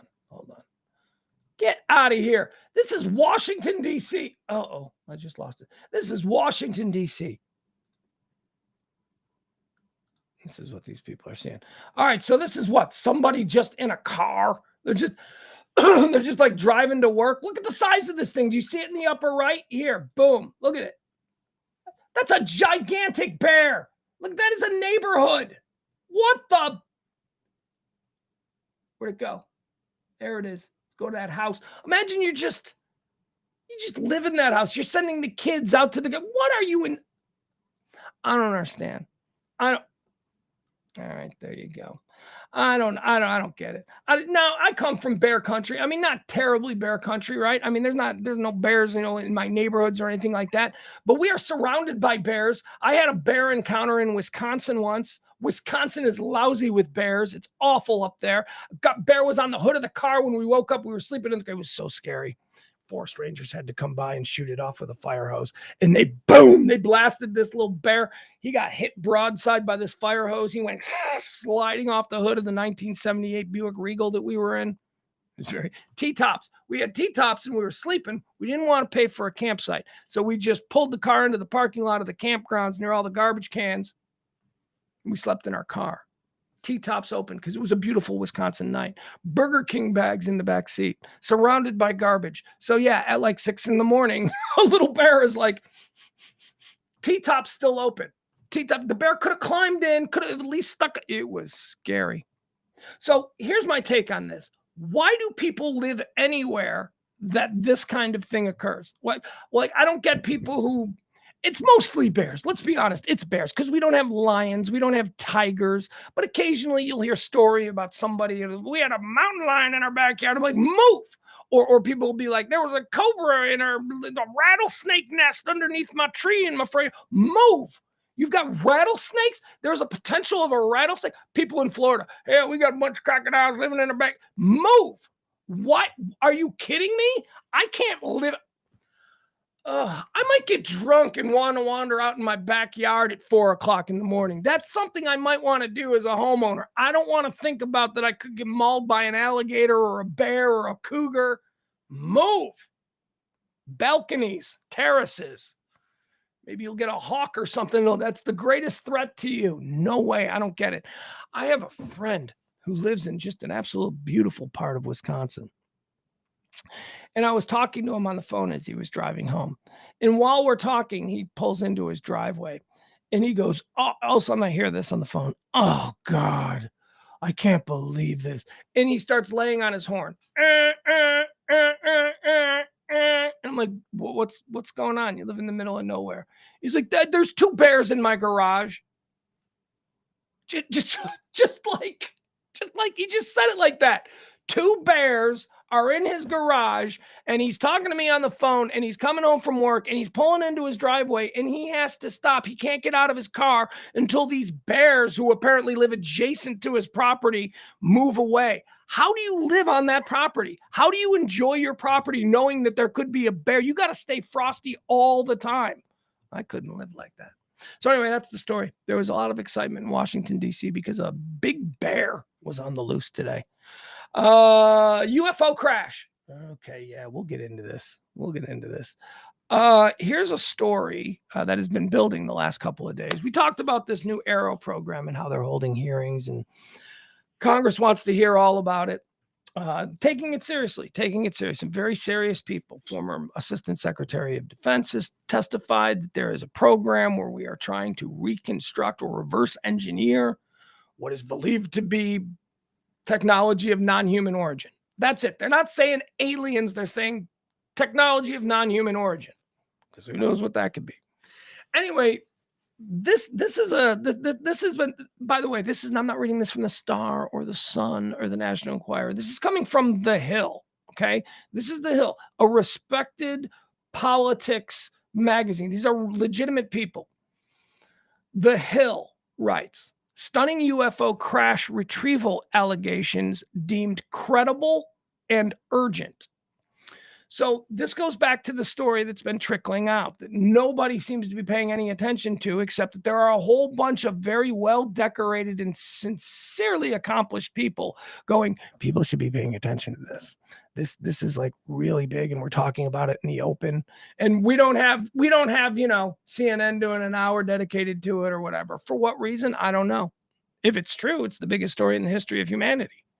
The proof that there is another life form out there. Talk about, repercussions. How do the religions of our earthbound world deal with the realization that you're not the only thing that God created? Or maybe we are just the thing that our God created. What are these things, and who's their God, and can their God take our God? Just think of all of, if it is revealed that there is other things out there. So anyway, that's why it's a big story. It's a big deal. And these are not toothless hillbillies appearing on Jerry Springer. We are talking about people who have been vetted for their positions previously by the United States Senate. We're talking about people who are credible. So here's the story. This comes from The Hill. Okay. According to explosive reporting, the powerful internal investigative body that oversees the nation's intelligence agencies found a whistleblower's claim of an illegal government UFO crash retrieval and exploitation effort to be, quote, credible and urgent. To eliminate potential ambiguity regarding such an extraordinary development, a knowledgeable source confirmed that the intelligence community inspector general found, quote, allegations that there is a UFO crash retrieval program, and he found it to be credible, and he found it to be urgent. So that is in the opinion of intelligence community inspector general. Intelligence Community Inspector General. Beyond this stunning revelation, the whistleblower, a former high-level intelligence official himself, is represented by a lawyer who served previously as the intelligence community's first Inspector General, a Senate-confirmed position. So, okay, so let me read this again.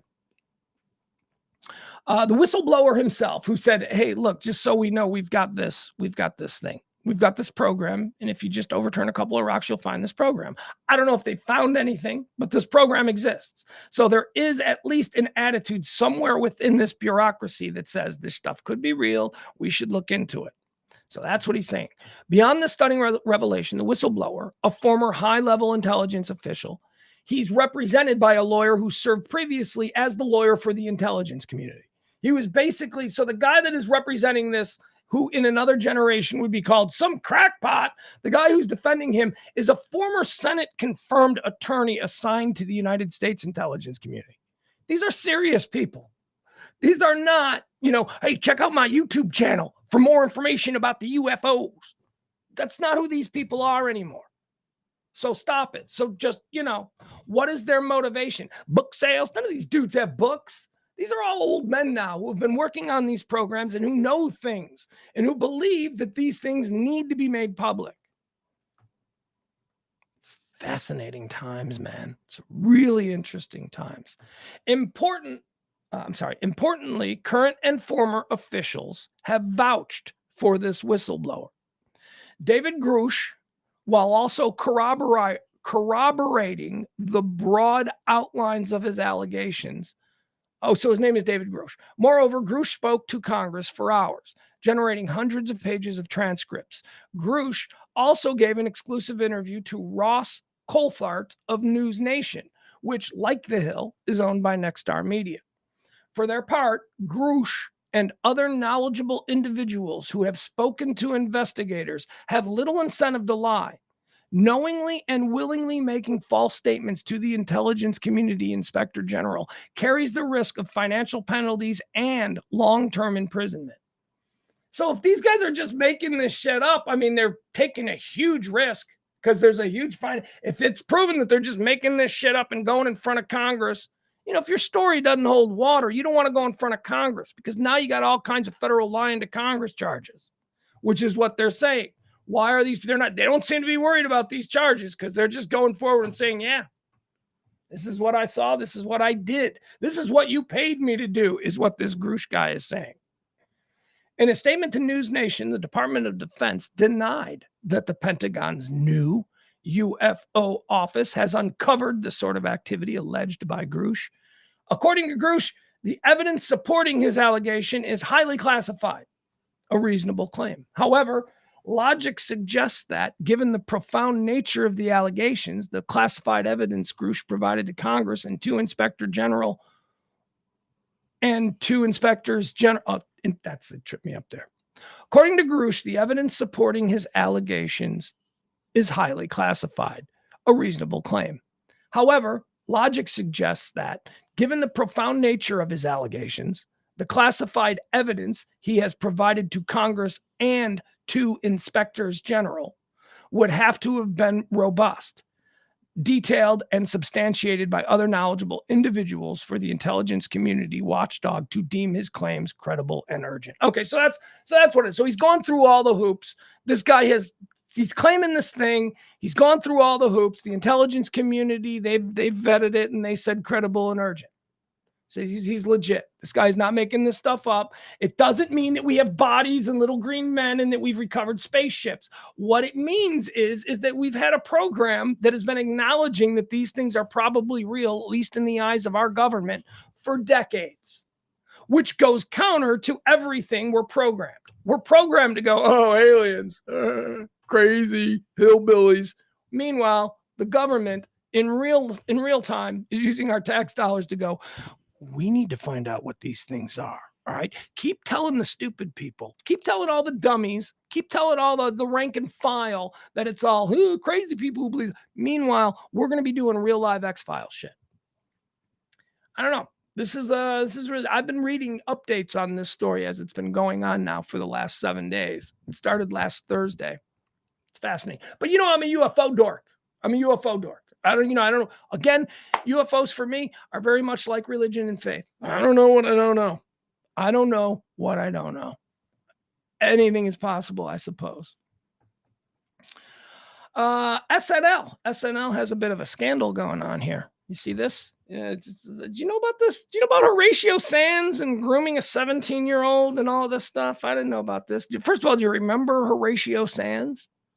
Horatio Sands was like Jimmy Fallon's best little buddy. It's like Jimmy Fallon, although Horatio Sands hasn't really he lost a lot of weight. He used to be like heavy on Saturday Night Live. Anyway, here's the deal.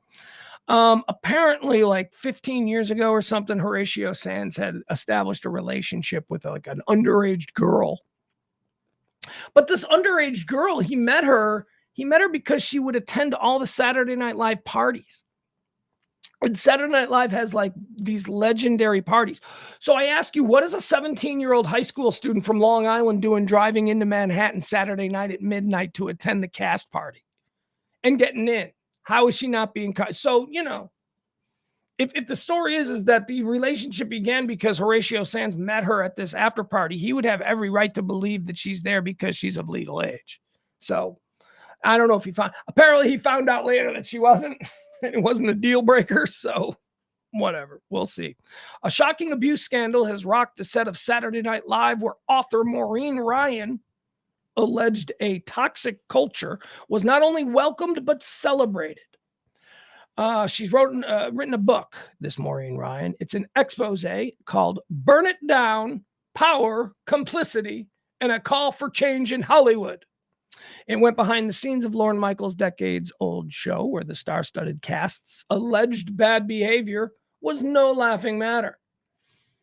Okay, before we get into this, I'm a big supporter of Saturday Night Live. I'm a big supporter of some kind of a national weekly satire show to sort of present the week's events in the news in a different sort of light. So I whatever the era of Saturday Night Live is, it doesn't matter. When you were 17, that's the era that's the best, and every other era of Saturday Night Live sucks because you weren't 17 then. The new cast that replaced the cast that you loved when you were 17 was the worst cast ever. It didn't matter if it included Chris Rock and Chris Farley and Mike Myers and Adam Sandler. No, they were, when they came on, the worst. People have always been critical and incredibly protective of their own specific era of Saturday Night Live. But the fact of the matter is that for 50 years, it's been basically trucking along, and it doesn't seem, it does seem. Saturday Night, I was going to just say it doesn't seem to have been affected, but it does. Saturday Night Live, the last couple of seasons, maybe since the pandemic, it is really just kind of, I've lost interest in it. And I don't think it's because of my age. I think it's because I think I've lost interest in what they consider to be comedy now. There are incredibly talented comedic performers who are brought on that show every year. And if you give them a chance and watch them play characters, you can be like, that person's good. That's funny. That character's funny. But the overall complete vibe seems very haphazard. I don't understand what it was. And I'll tell you what I do think. I think Lorne Michaels needs to go. I think Lorne Michaels needs to step down as the executive producer of Saturday Night Live. I think he needs to. I think it's past his. I think he doesn't have a sensibility for what it is anymore, what comedy is supposed to be. I mean, so who takes over for him? I guess a lot of people will be like, well, Tina Fey. I don't want Tina Fey. I don't want Tina Fey in charge of Saturday Night Live. I'm sorry. Let her go do other things. You know who would be interesting to come back and sort of be the Lorne Michaels and, sort of be in charge of Saturday Night Live? John Mulaney. John Mulaney, who was head writer for a number of years and who is very big. If you've seen any of his, he's very big into Broadway and staging. And, he loves directing, and he's talked about how he wants to be a director and he wants to produce and all that. I could see that. I could see John Mulaney maybe being the guy, and he might be able to return Saturday Night Live back to a show that has some edge and has some modern sort of, I don't know, connection to it. It doesn't seem connected to the real world. It really doesn't. Just, I don't know. Anyway, that's what I would do. So let's get back to this story. So there's a lawsuit that's alleged that comedian Horatio Sanz groomed and sexually assaulted a 17-year-old Jane Doe multiple times after Saturday Night Live parties. Again, what was she doing at these parties? Ryan sat down. I mean, again, did he know? Because if you're in a bar and you meet a girl and you hook up with her in the bathroom of the bar, you're not thinking she's 15. You're not. You're just not. Ryan sat down with Doe. This is the writer of the book. Ryan sat down with the Doe, the young lady, in May of 2022 for her side of the story. Doe claimed she was groped by Horatio Sanz in full view of several SNL cast members. My controlled top pantyhose did more to keep me safe than any of those people that I idolized, she said in an excerpt from the book, while claiming that cast members failed to intervene or protect her. So Horatio Sanz grabbed her ass in front of Jimmy Fallon, and Jimmy Fallon didn't punch Horatio Sanz. I don't. Given that almost 2 decades have passed since her alleged abuse, Doe branded her situation clearly unbalanced power dynamic. Okay, of course. Sanz was clearly pursuing me, physically pursuing me across years of these parties, she claimed. If I saw my colleagues doing that with a teenage fan, I would absolutely intervene, or I would go up to the chain of command and I would want something to be done, she continued. I would want it to be handled, and I don't think that ever happened there. All right, so what she's saying is that it was a clear and obvious fact that she was an underage teenage girl, and that Horatio Sanz was bringing her around them, bringing her to parties and bringing her. That's what she is claiming. I don't know what the other side says. Doe acknowledged that she was unsure if the lack of action was a result of silence from cast members or the environment that had been fostered on the set over the decades. Saturday Night Live selects employees who happen to be funny and also happen to be the type of people that aren't going to say anything when bad things happen to people. They're just going to keep their mouths shut, Doe explained to Ryan. I don't know if Lorne just has such a strong hold on everyone or what it is. Doe attempted to include Michaels, Jimmy Fallon, and Tracy Morgan. But both parties reached an agreement, and the case was dismissed in November of 2022. Okay, so that whatever that case is against Horatio Sands has been settled. She's just getting it redredged up because of this new book that's coming out. And again, the new book by, I don't know, it's called Burn It Down, Power, Complicity, and a Call for Change in Hollywood by Maureen Ryan. There you go. Abuse scandal rocks Saturday Night Live. Not so much rocks. It was 2 years ago. It seems like they settled it. Your book is attempting to rock Saturday Night Live. Bill Murray is trending. Because this is crazy. Oh, Bill Murray, you go, Bill Murray. You go, Bill Murray. You do whatever you want, Bill Murray. You have provided me with so much joy in my life. You've made me laugh so many times, Bill Murray. I do not sit in judgment of you, the great Murray. Do you know Bill Murray is dating Kellis? You know Kellis? My milkshake brings all the boys to the you know Kellis? Do you remember Kellis? Bill Murray is dating Kellis. And it ain't a bit. It's like legit. Here, I'll show you. My milkshake brings all the boys to the Here you go. Here's Bill Murray and his lady. You're my lady. Do. Apparently they met at a concert. Apparently Bill Murray was like, I love that Kellis. And there it is. There is the adorable couple. Let's read the story. Bill Murray and Kellis are dating. The report, confirmed in UK gossip rags, previously broke the news. Murray, 72, and Kellis, 43, have been getting close for a while after first meeting in the United States at a concert. The two have since been spotted in the UK, where Murray is filming the new Ghostbusters movie. She's staying with him while he's filming Ghostbusters in England. Her milkshake. She was married to Nas. So she's got like legit, like high-end important dude. Think of Kellis. Think of Kellis's dating resume. She's got Nas. Nas is an icon. She's got Bill Murray. Bill Murray is like another icon, but like, you know, completely. I mean, like, who's she gonna date next? Lindsey Graham. Like, she's gonna hook up with Lindsey Graham next. It's gonna be Bill Murray, Nas, and Lindsey Graham. Let's see here. The Sun reports that Murray, 72, and Kellis, 43, have been getting close for a while. They're there in London for him filming the Ghostbusters. Whatever it is that has brought them together, and however unlikely it seems, they're both single and are having fun, despite the fairly big age gap. Kellis was previously married to Nas. Her second husband was photographer Mike Moran. He tragically passed away from stomach cancer in March of 2022. Okay, so she was like, you know, she was married to a dude and he had stomach cancer and he finally died in 2022. I mean, I can totally see that. I can totally see a woman who's been through something with someone that she loves, who's been in a lot of pain, having a really good time at dinner with Bill Murray. You know what I mean? I mean, Bill Murray probably bringing a lot of joy into her life. She's been through something. Bill Murray is a walking party. Everywhere Bill Murray walks into, people are like, bah! You know what I mean? It's like, so I can see how that's nice. This is nice. Maybe they're helping. Maybe she is allowing Bill to fill some kind of, fountain of youth type effect. Maybe that's a thing. She's from the hip hop world. That's not necessarily something. Maybe this is interesting to Bill. Bill's an older man. He's like, I'm learning about new stuff and I don't care. I'm Bill Murray. Maybe that's happening. And he's bringing a lot of joy and light into her life. This is wonderful. No judgment from me. Bill Murray and Kellis. Yeah. Extended standing ovation. I understand her milkshakes are delicious.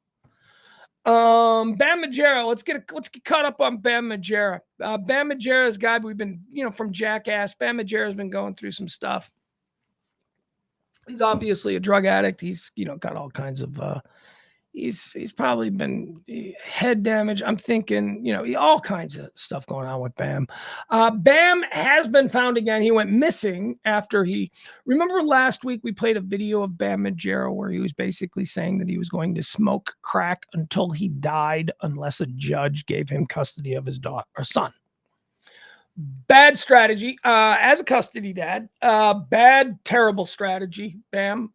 You don't, a judge is going to let you just smoke crack until you die.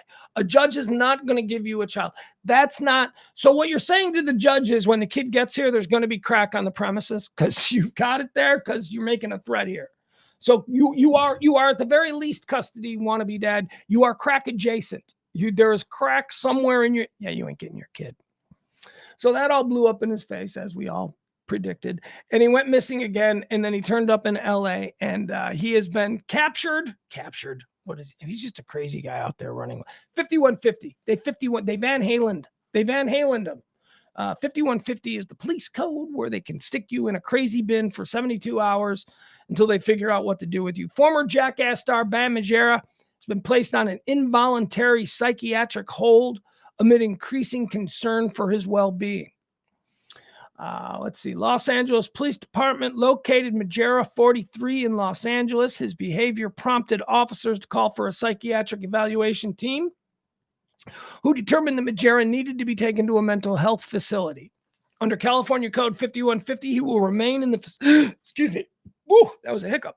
He will remain in the facility for up to 72 hours. Members of Margera's family had sought this is such a very public thing, and we know how it's going to end. This is maybe not tomorrow, maybe not, but whether it's a year from now or whether it's 2 years, 3 years from now, body of Jackass star Bam Margera was pulled out of the river. You know what I mean? We're going to hear that story. Found in a Las Vegas hotel room, the body of Jackass star Bam Margera. We're going to hear that story. So let's all clutch our pearls and go, whoa, it's going to happen. It's going to happen. Bam Margera. Not today because he's in 50. He's under psychiatric care. So I don't know how you fix that. I don't know how you fix it.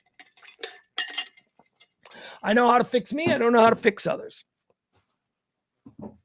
Okay, so this was trending. This was trending earlier. And I didn't want to talk about it, but then it started trending with something else. So right now we've got something trending called Baby Gronk.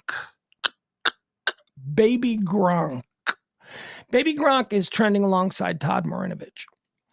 Baby Gronk is some 10-year-old kid who I'm sure is going to, at some point, fight his father on the front lawn. He's a 10-year-old kid who's being hailed as by his father as like the next great can't miss superstar. He's 10 years old. He's already getting college. He goes by the name of Baby Gronk. The dad is something else. The dad is terrible. The dad just seems like Dad never heard of Todd Marinovich. And that's why Todd Marinovich is also trending here. This poor little kid. He's 10 years old. He's got tattoos all up and down his arms, to look like a badass. I hope they're fake. I don't know. Whatever. Nothing wrong with being proud of your kid. But the dad says, Dad talks about Baby Gronk's diet. Like the kid eats nothing but salmon and chicken and like green beans and broccoli. That's like it. That's his entire diet, his entire life. Dad wakes up Baby Gronk, 10 years old, wakes him up at like early in the morning to get his wind sprints in, all that stuff. And by the way, I had a 10-year-old. Okay. So let's not just gloss over. Yeah, I get him up every morning at 5 a.m. to go train.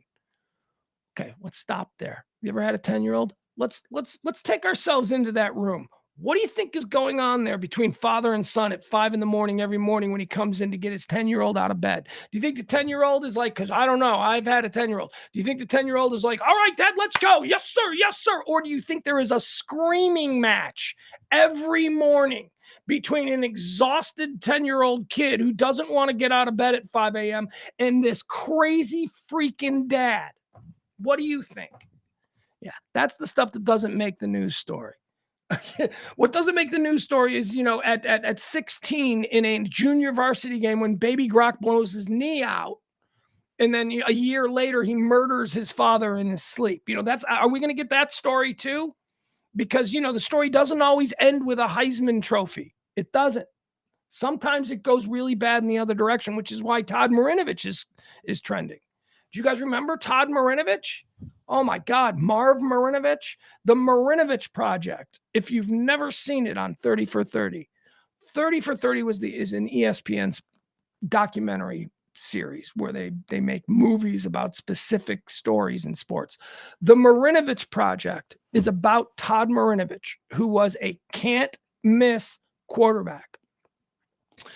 He was going to reinvent the position of quarterback. He was going to be the greatest thing since ever. Quarterback at USC, looked great in college, was number 1 pick overall, Los Angeles Raiders. Actually, I don't know that Marinovich was the number 1 pick overall. If he wasn't number 1, he was probably number 2, but whatever, he was big. And what we learned about Todd Marinovich was that Todd Marinovich was basically raised like a robot. His father, Marv Marinovich, who had jobs in the NFL and in college as a muscle and strength coach with a number of different teams. He had, I guess, by this point in his career, become sort of these strength coaches for hire. He raised his son Todd like football veal. His son Todd had absolutely no life. His father was a drill sergeant. It was get up at 5 in the morning and run 6 miles. It was 7 a.m. you're lifting. 7:30 in the shower, 7:45 breakfast, 8 o'clock bus, 8:30 school, whatever it was. That was just how regimented Todd Marinovich's life was. And it destroyed his life. And what happened? As soon as Todd Marinovich got to the professional level, he was like, I made it. And he sucked. And he started smoking weed, and he had a drinking problem. And basically this life that Marv Marinovich ruined for Todd Marinovich came back and bit him right in the ass when the Oakland Raiders needed him to be the number 1 draft pick. It's a fantastic story.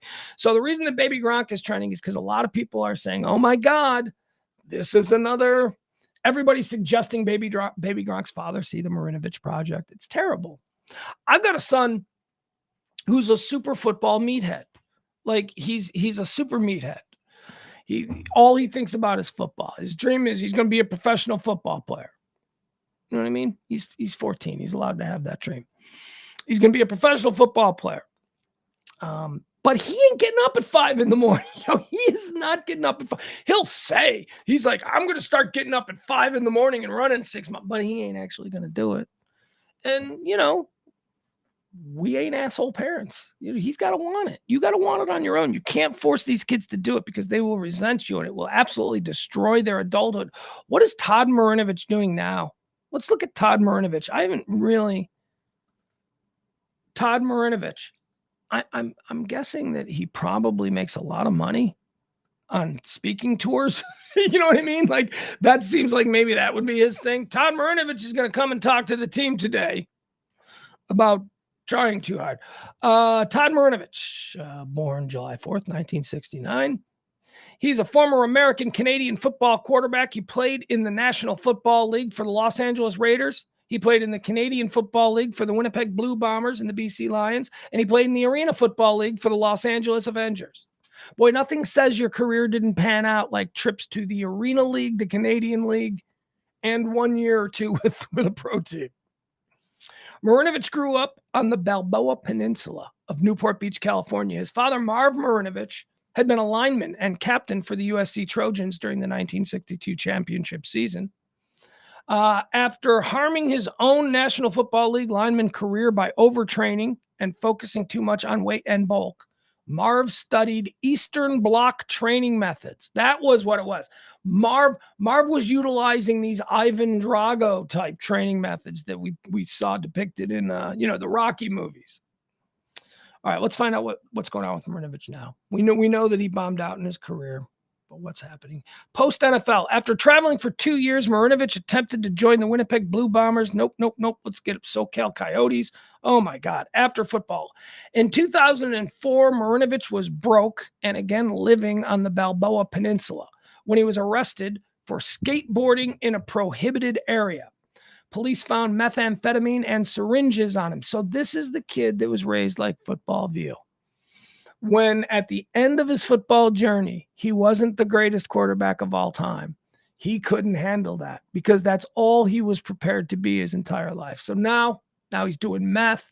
He's doing drugs. He's a complete washout. He's covered in tattoos. Oh my God. Not that I don't mean to say like covered in tattoos. I just mean he looks sketchy. He was again arrested in 2007 for possession of drugs and resisting arrest. He was offered a suspended sentence in exchange for regular drug testing therapy and meetings with a probation officer. Marinovic still follows USC football and occasionally attends open practices. He is currently living in Orange County and has an online art gallery featuring original works of Impressionist-style paintings, drawings, and sculptures. ESPN released a documentary film about Marinovic titled The Marinovic Project, which was shown after the Heisman presentation in 2011. Okay, all kinds of legal troubles. Anyway, that's what Baby Gronk's got in your future, dude. Todd Marinovich type experiences, which are not good. And you got, you can roll your eyes, you go, oh, look at that D-bag. Yeah, he totally had everything handed to him and he blew it. No, he didn't have everything handed to him. He was screwed up from 9 years old. His father, Marv, ruined this kid's life. Yes, he is. You know me, I'm like Mr. Personal Responsibility. Yes, he chose to put the methamphetamine pipe in his mouth. He chose to do all of that stuff. But what were the motivators that led him to the point where he said, I don't give a fuck anymore, right? You can't just say that, oh, one day he woke up and said, I'm going to smoke meth. No, the shit that led you. I wouldn't wake up tomorrow and say, I'm going to smoke. You know what I mean?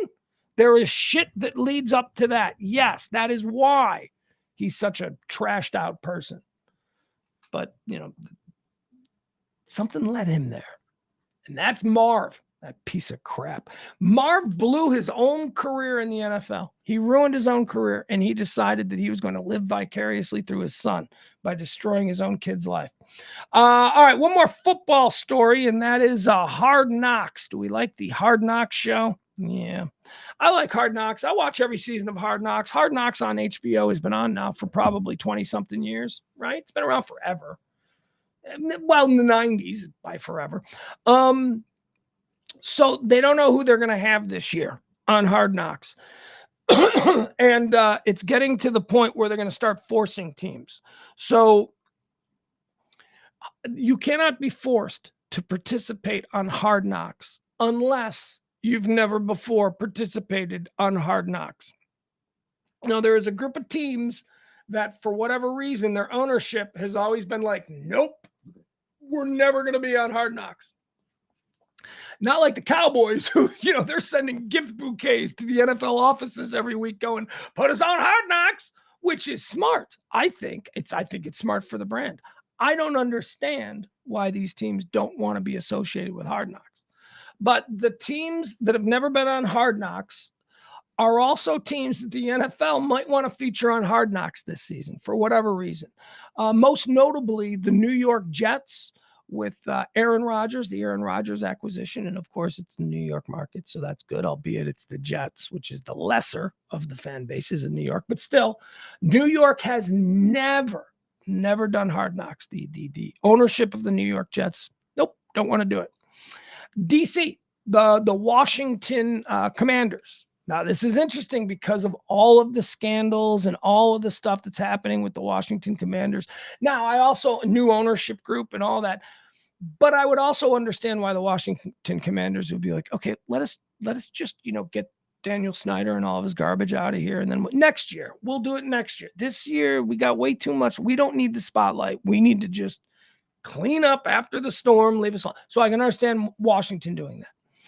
New Orleans is the other one, the New Orleans Saints, and the Chicago Bears with Justin Fields, and there's excitement there. The city is going crazy for this team because of the changes that they've made. The outside world is going, yeah, they're another 3 wins here, but the people in Chicago are like, okay, no, we are building something. We are actually quite excited about what's happening here.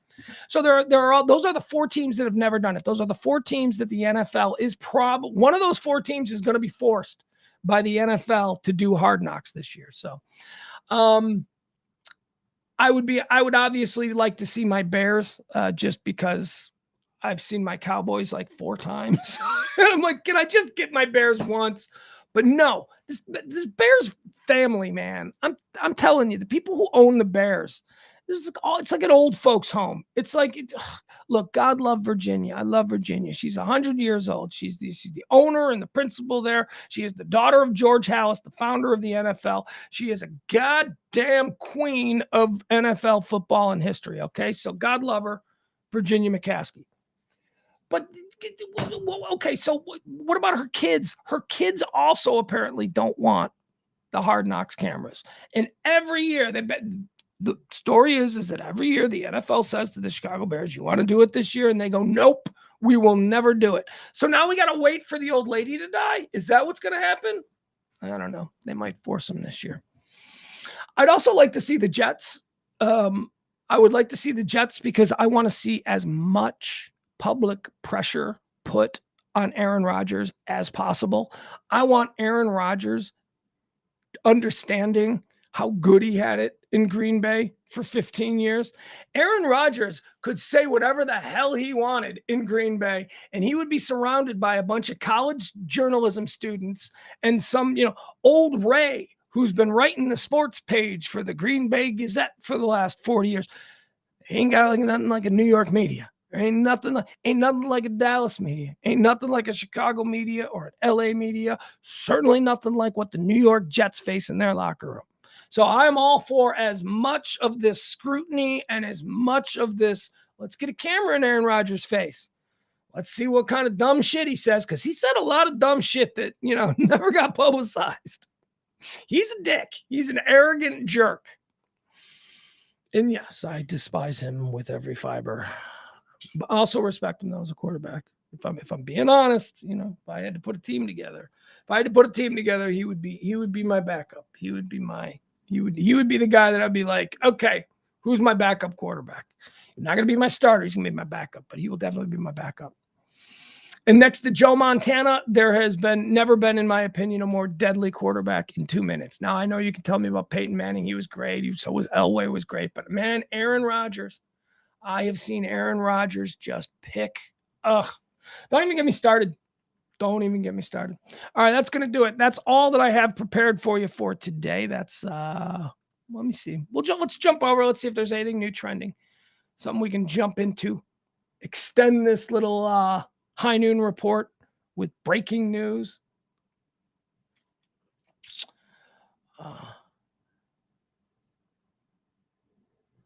Okay, so is this hold up.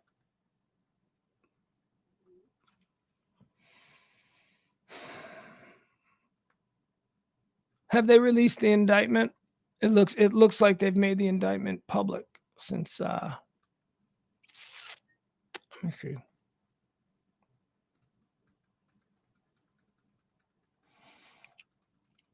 All right. Well, I'm gonna have to look into that. I don't think that's Trusty, not Justice. Remember, I was talking about that's it. The funny lawyer name. I was talking about Trump's lawyer, and I said that guy Justice, who is doing Jim Justice is the governor of West Virginia. That Justice. I always think that what a great name for a politician. This lawyer's name, the lawyer that Trump fired or that walked away, or whatever it was, they lived amicably, whatever it is. I don't know. The former lead counsel for Donald Trump, who left this morning, his name was Trusty. That's what it was. Trusty. What a great name for a lawyer. Trusty. Okay. Cracker Barrel's trending. Cracker Barrel is trending because did they do something gay? Apparently Cracker Barrel did something gay and now they must pay. And oh God. I have a rule on Cracker Barrel. If there's a Cracker Barrel in my hometown, I will only eat at a Cracker Barrel if I am a minimum 100 miles away from my hometown. That's the only time I think and not that I have a problem with Cracker Barrel. It's just, to me, Cracker Barrels are synonymous with, we're going somewhere and we're excited. And that's when you eat at a Cracker Barrel. There's a Cracker Barrel in in my hometown. It's like right there. It's like if you wanted to go there, like you go to the local McDonald's, you can go there. I'm like, I wouldn't do that. I got to be on vacation.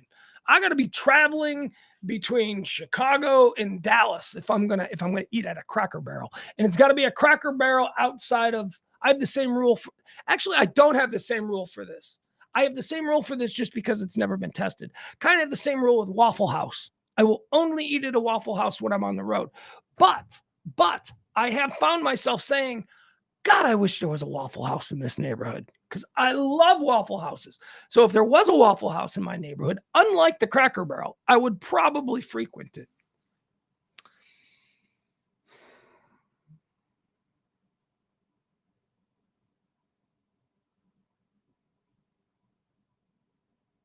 Yeah, Cracker Barrel has great pot roast. That's right, Leslie. Chicken and dumpling. Leslie Collins knows. Dude, Cracker Barrel's got good food. Let's just be honest. Cracker Barrel's got good food. Cracker Barrel's got good food. What did they put? What are they selling? Like a gay pride shirt, and now we can't go. Now people, not me. I can't. I can go anywhere I want because I don't play those stupid games. Hell, I'll go to those places with a gay friend. I'm like, come on, gay friend, let's go. I don't give a shit. So what is Cracker Barrel doing? You think Cracker Barrel, they just take, man, Cracker Barrel's just trying to make money. They're just trying to sell knickknacks. They'll sell anything in that store. If you've been through the Cracker Barrel gift shop, they sell all kinds of garbage. Leave Cracker Barrel alone. Well, where are you going to stop and eat? You're 200 miles outside of Pensacola. Where are you going to eat? Well, sure, you can go to a Waffle House, I suppose. Cracker Barrel, that's where you're going. Leave Cracker Barrel alone. Oh my God. I got to get out of here. All right, folks, that's going to do it. I hope you had a wonderful day today. I want you to have a wonderful weekend. It's going to be a hot one, right? This weekend, we're going to get crazy hot. Hold on. Let me check on some things real quick. Let me see here. It's currently 94 degrees. It's going to go up. I think we're going to touch 100 this weekend, which means that I'm going to stay in. Probably. I don't know. It's too hot for me already. Tip the show if you can. We appreciate that. Venmo, Cash App, anything you can do to help out the project here. Your tips to me keep these productions going. We do 5 shows a week, Monday through Friday, a couple hours, sometimes more than 2 hours. We do a second stream Monday through Thursday. As I said last night, sorry about last night's stream being called off, but I was chasing a dog. Down the mean streets of Highland Park, Texas. There's no way I could be streaming. Oh. Look at her. Whoop. Look at her. She's just comfortable like a little bum. She's just going to lay there.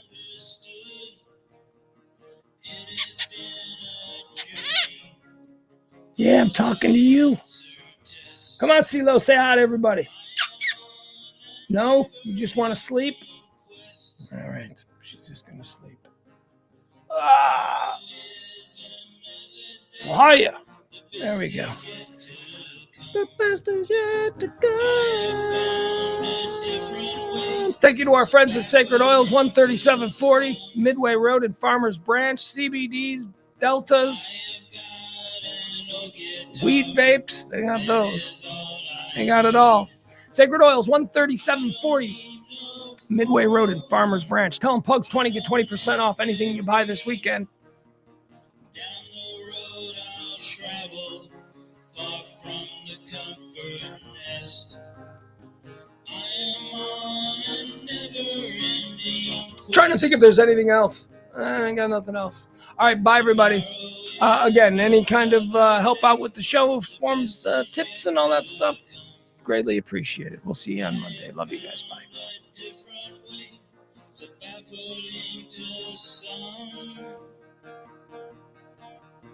I can smile a little now. Things are going good. I always had to be on guard. That is understood. Down the road I'll travel, far from the comfort nest. I am on a never-ending quest. I am on a never-ending quest.